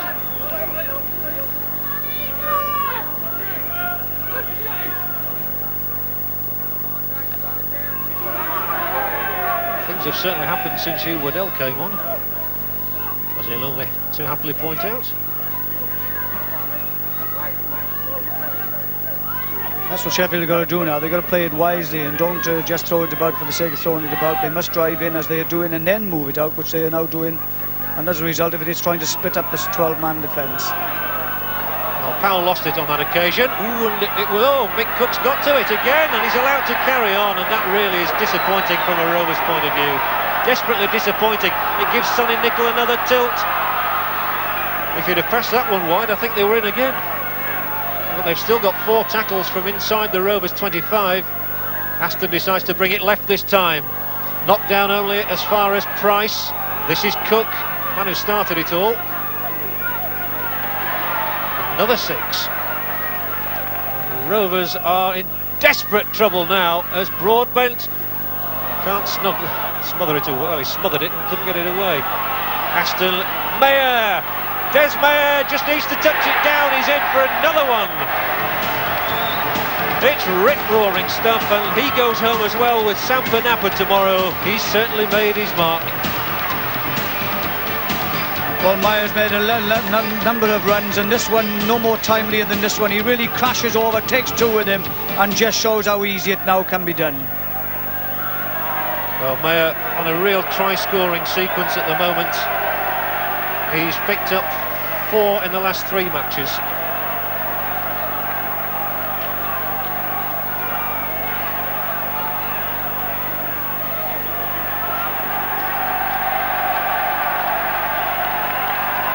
Two more points from the boot of Mark Aston. Sheffield in an unassailable position now, have really got their fans roaring at 38-10. Down on the touchline, it's a great time to introduce a young player, and this is Simon Rhodes, only 18, from Bransholm. The young half-back who's captain England at junior level, and he will come on for Paul Broadbent.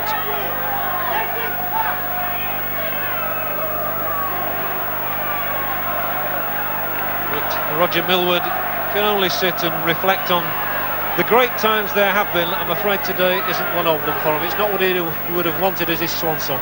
Well, it's sad, really. I mean, he's when you have injuries as he's had this afternoon, that doesn't give you much of a start. And when you have a side in rampant form like Sheffield are, it makes your task even harder. But he's been a marvellous servant, and for that you can never take it away from him. They'll take the ball in now with Watson. Now he's got the ability to run through the lot of them. Not on this occasion. So this is Paul Fletcher. Oh, he got it away, but anyway, it's been picked up by Hady. Evidently, a couple of youngsters they will be relying on the future. 6 tackles for Rovers now. Starting with Watson onto O'Brien.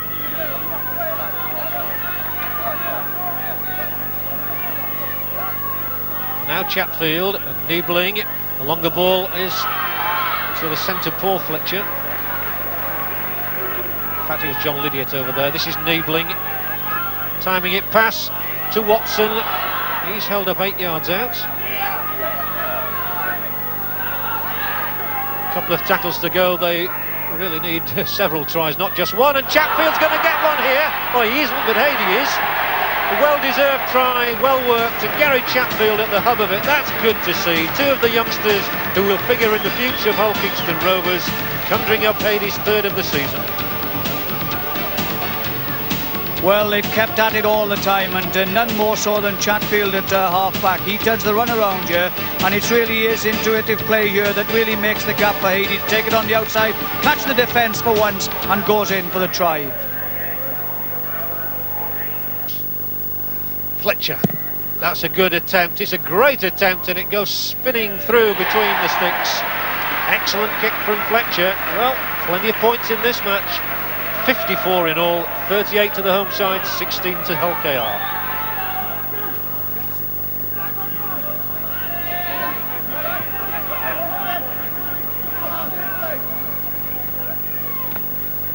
Now Niebling, and the longer one out to Fletcher.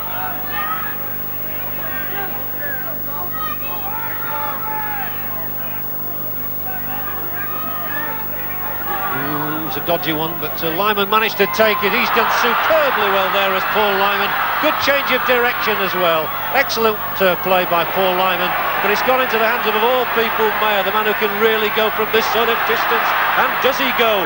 Des Mayer still belting his way down. Oh, it's a wonderful score. Panappa's hat-trick.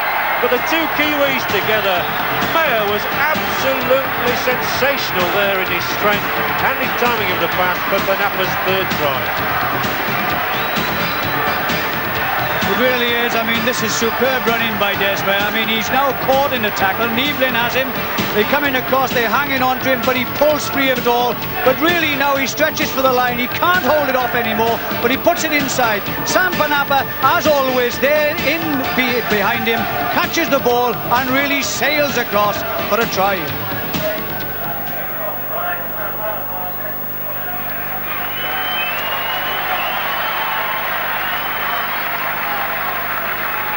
Aston's kick is successful, and meanwhile at 44-16, with the game already won and lost, Sheffield have taken off Des Mayer to a rapturous reception, and so Grimaud becomes back on. He does deserve a rest, and David, we're going to hear a lot about this young man. Oh, he really is, yes. I mean, he's a marvellous player. He's really done well, and it says much for the game that there are these players about still that can excite the fans. Waddell's turn to scatter them.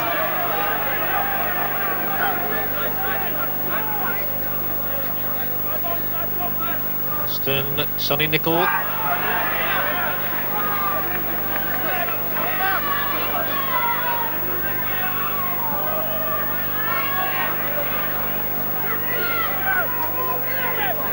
There really has been some good performances this afternoon, none more so than Richard Price. He really has run well at all times, and he'll be glad, hopefully, to settle down here, I would think, after coming here from Hull. Yes, and he deserves a try this afternoon. It's Maiko, though, who's got to Andy Young up here now. He's held, and for about the first time in the afternoon we've actually got a handover.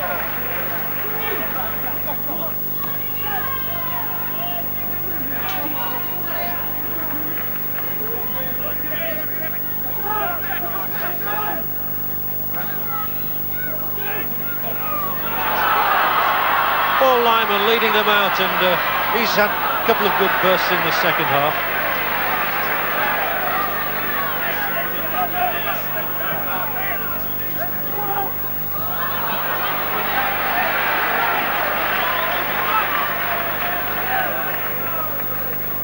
Price, and we were just saying he deserves a try. Instead he's got it away for Hugh Waddell. And they're like vultures gathering for another score now, and Nicol tries to take advantage of some sloppy work in defence. He's in. And really, Hull Kingston Rovers there didn't look interested as Sonny Nicol went in. There was no way he was going to be stopped. Nobody simply wanted to get in the way. I think it's all gone from them now, because Nicol picks it up and dummies, half dummies, but his feeble tackling now, it's all a lost cause as far as they're concerned, and Nicol crashes over despite two men. So the Rovers team stand dispirited as Mark Aston brings up the half-century. Not often we see a side get 50 points on scrum down, but that's the target that Sheffield have achieved. Rovers might be relieved to see that Sonny Nicol has gone off. On the other hand, Paul Broadbent has come back on, and smiles all round up on the Sheffield bench. Maiko, well, once more they stretch him. He's got some terrific pace as Maiko. He'll soon be swapping his rugby gear for cricket. He's a top-class cricketer, is David Maiko.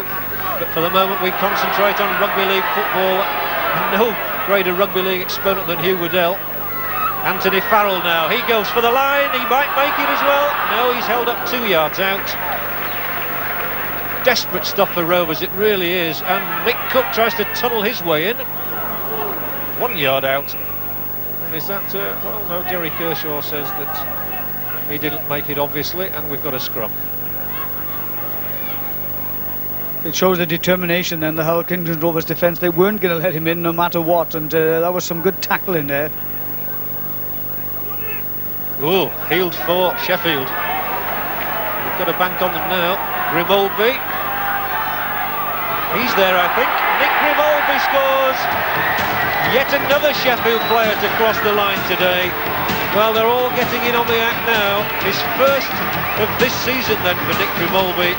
First since last February. Well, they took this scrum, he runs across now, the defence is going with him laterally, they can't hold him back, nobody noticeably have gone low, a result of which he's just dragged them over with him. We've been thinking in terms of records, but the highest Sheffield Eagles score ever was 80 points against Wigan St Patrick's in a cup tie. Don't think they'll get that high. But this kick from Aston is good enough to take them on to 56 points. Absolute rout. It's hard to feel anything but sympathy for Roger Millward. He looks crestfallen, and he's a right to do. He can't wait for that final hooter. Chatfield to Lyman. Paul Lyman, as we know, is excellent near the line. And it would be some consolation if they could just get one more. Chatfield, he deserves one, really.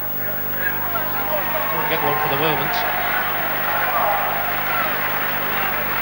Watson, the longer pass here is taken by Mike Fletcher, reversed for Brian Niebling. He has got one today. Well, he looks like a wild bull elephant sometimes. It took 3 of them to herd him out. Well, there's been no lacking in effort, and this in the final few minutes when they really are forcing everything against Sheffield Eagles says much for it when they have a deficit like they are facing.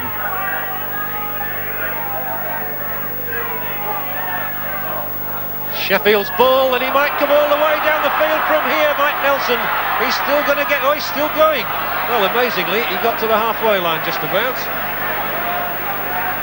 And while Rovers are regrouping, Sheffield might just come and steal another one.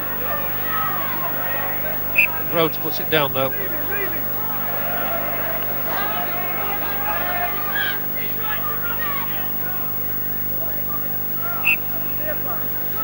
Well, this is it again. Nelson comes into the line. He reminds me so much of Henderson, Gill and Ford at Leeds. He really does bob up everywhere. He stops and starts and props, and really the defence have a torrid time trying to hold him down.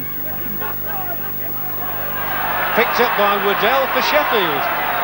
And he's got it away as well. Now it's Broadbent and they come down the right-hand side with Sam Panapa. He's looking for his own fourth try, gets it back inside. And Mick Cook rounds off one of the most memorable days in Sheffield Eagles history.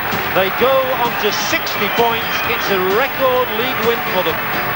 The ball comes down the field. It's Waddle's brought down in the tackle, but still has time to get up and move it away.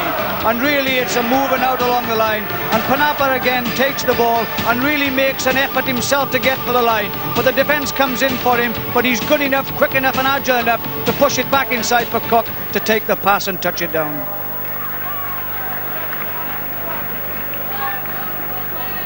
The tries have been shared between 8 players. And Mark Aston looks to kick his 7th goal of the afternoon. He hoists it high, and he hoists it good as well. And it really does round off the day for Sheffield Eagles. They may well be bound for the 2nd division, but they absolutely rocked Hulkingston Rovers. And for Roger Millward, the curtain comes down after 25 years, and it's the saddest day I can imagine. Even in his worst dreams, nightmares I should say, he could never have anticipated such a drubbing. 62 points to 16. Roger Millward does not deserve that. I hope he gets a standing ovation from the Hulkingston Rovers fans as he goes into the dressing room for the last time. But Roger Millward signs off a miserable story. There were 3 tries for Panapa, 2 for Nicol, and 1 each for Nelson, Powell, Young, Broadbent, Mayer, Grimaldi and Cook. 12 tries in all, plus 7 goals from Mark Aston. Rovers' only response, tries from Hallis, Niebling and Hady, and 2 goals from Mike Fletcher. Well, the Stones Bitter man of the match received £250 and a trophy, and is nominated by David Watkins. Well, we've seen him today as a strong direct runner whose positional play and timing enabled him to be in the right place at the right time. His 3 tries is testimony to that. Sam Panapa.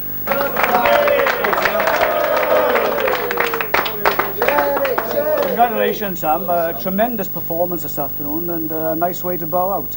Yes, I couldn't never say what a great bunch of fellas that I've played with all season. They've been a good help to my 2nd time here professionally. But I'd like to thank the management for having us here. There's myself, and the opportunity to play with internationals like Darryl Powell and Mark Aston. I'm sure there's a future Great Britain players up and coming. I think next season when they do come up, they'll be even a greater threat to the 1st division.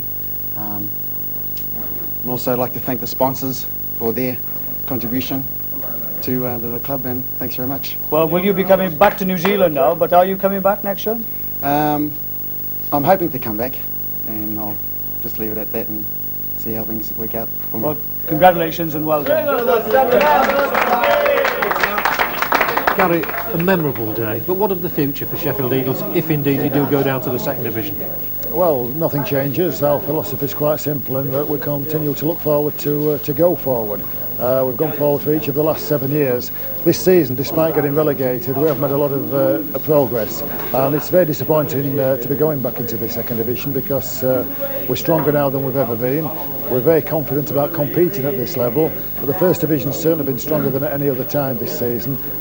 We've not won enough matches, so we've no complaints, but yes, the future remains very rosy. The club's strong, the team is strong, and the future looks good. The big question must be, can you hold on to people like Powell and Aston and Nicol? Of course, yes. We've not got any players wanting to leave the club, and I think all the players can see that provided they stay together, that the club is very ambitious and the future looks very good. Do you expect them all to be Sheffield Eagles again next year? Oh yes, I've no hesitation about stating that, and if you ask the players themselves, everybody's wanting, very committed to Sheffield Eagles, they're committed to each other and committed to bringing more success in the future. Our weekly match analysis shows that Sheffield won 11 of the 20 scrums awarded, including 2 against the head. an amazingly low penalty count reveals that Rovers' softly approach led to them conceding only one penalty in 80 minutes. Normally a praiseworthy fact, today it summed up a less than committed approach. Sheffield made 15 handling mistakes, OKR 12. A desperately sad day then for Roger Millward, who deserved better. But for both he and his wife, there have been plenty of good times. Well, it's been fantastic, really. You know, we've loved every minute of it. I mean, we've had us ups and downs, obviously, but I think the good times have outweighed the bad times, and it's going to be a sad time for us. It is a sad day, as I say, but it can't wipe away the memories of some great times for you over 25 years. Oh no, I mean, I've got my memories, I've got some great memories, and as I say, life goes on. There's a lot of rebuilding to be done at Rovers, but someone else will be in charge of that now. I'm just standing back now and seeing what comes along in the next few weeks. What would you like to do, ideally? Get back into the game as quickly as possible, really. It's been my life for a hell of a long time now.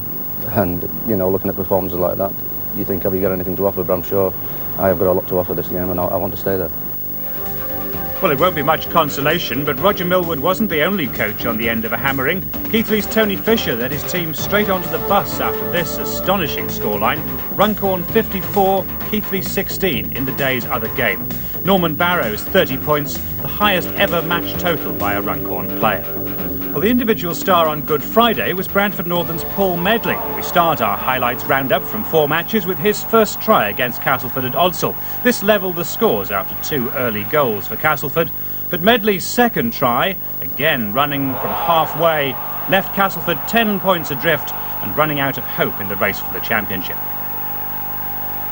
In the race for the Man of the Match award, there was only one candidate, especially after Medley took David Hobbs' pass to complete his hat-trick 8 minutes from the end.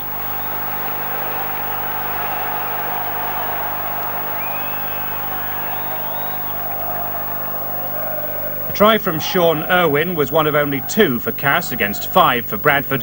Victory by 24-14, no more than Northern deserved. In the Humberside derby, sharp was the word. John Sharp, that is. The whole second row man was simply unstoppable. That was his first try. This was his second after Ian Marlowe in his stocking feet had played the ball and Lee Jackson got Sharp living up to his name. Next, Sharp figured very much in the role of try-maker. His barging run prized Rovers open. Jackson at his shoulder as always put in the Aussie-centred Damien McGarry. But Rovers' luck is right out, and when Eastwood's attempted drop goal failed, the rebound fell kindly for McGarry's second. Hull 28, Hawkingston Rovers 16. The closest contest was at Post Office Road, where Wigan's title challenge wobbled quite a bit. Featherstone scored the first try through Ian Smales. And as we've seen before on Scrum Down, he does enjoy a quiet celebration. Wigan didn't go in front until a minute from the interval with their second try, a result of the power of Ellery Hanley. He injured his hamstring here, but he's not a cripple yet, as he demonstrated 4 minutes after the interval. Andy Gregory seems to have set up a try for himself, but Hanley got there first. 2 tries for the second game running after notching up his 200th First Division try in midweek. Featherstone weren't dead yet, though. They got 2 more tries, the second when David Myers failed to gather and Clary Itty pounced. The margin down to 2 points, and the try that sealed Wigan's 24-16 victory was a disputed one. Kevin Iro's second of the match. Featherstone claimed a double movement. The referee disagreed. Wigan's title challenge still on course. There was only one try at Headingley. It went to Leeds against Wakefield Trinity, predictably made and scored by Gary Schofield. He's huge up and under. Trinity's defence in a tizzy, and when the ball went loose, Schofield grabbed his chance to steer Leeds to victory by 7 points to 0. And after all that, the championship looks like this. Widnes 2 points clear of Hull and Castleford, with 4 games left compared with their 3. So Wigan still have the best chance of catching Widnes, 3 points behind with 2 games in hand. At the bottom, Sheffield still have to win their last 2 matches, starting with Widnes next Saturday, to have a chance of staying up. And Hulkingston Rovers could yet be caught by Warrington, Wakefield and Oldham. Well, now, as promised, your chance to win a VIP day out for 2 at the Stones Bitter Premiership Finals at Old Trafford in May. You need to identify the players who scored these 3 tries.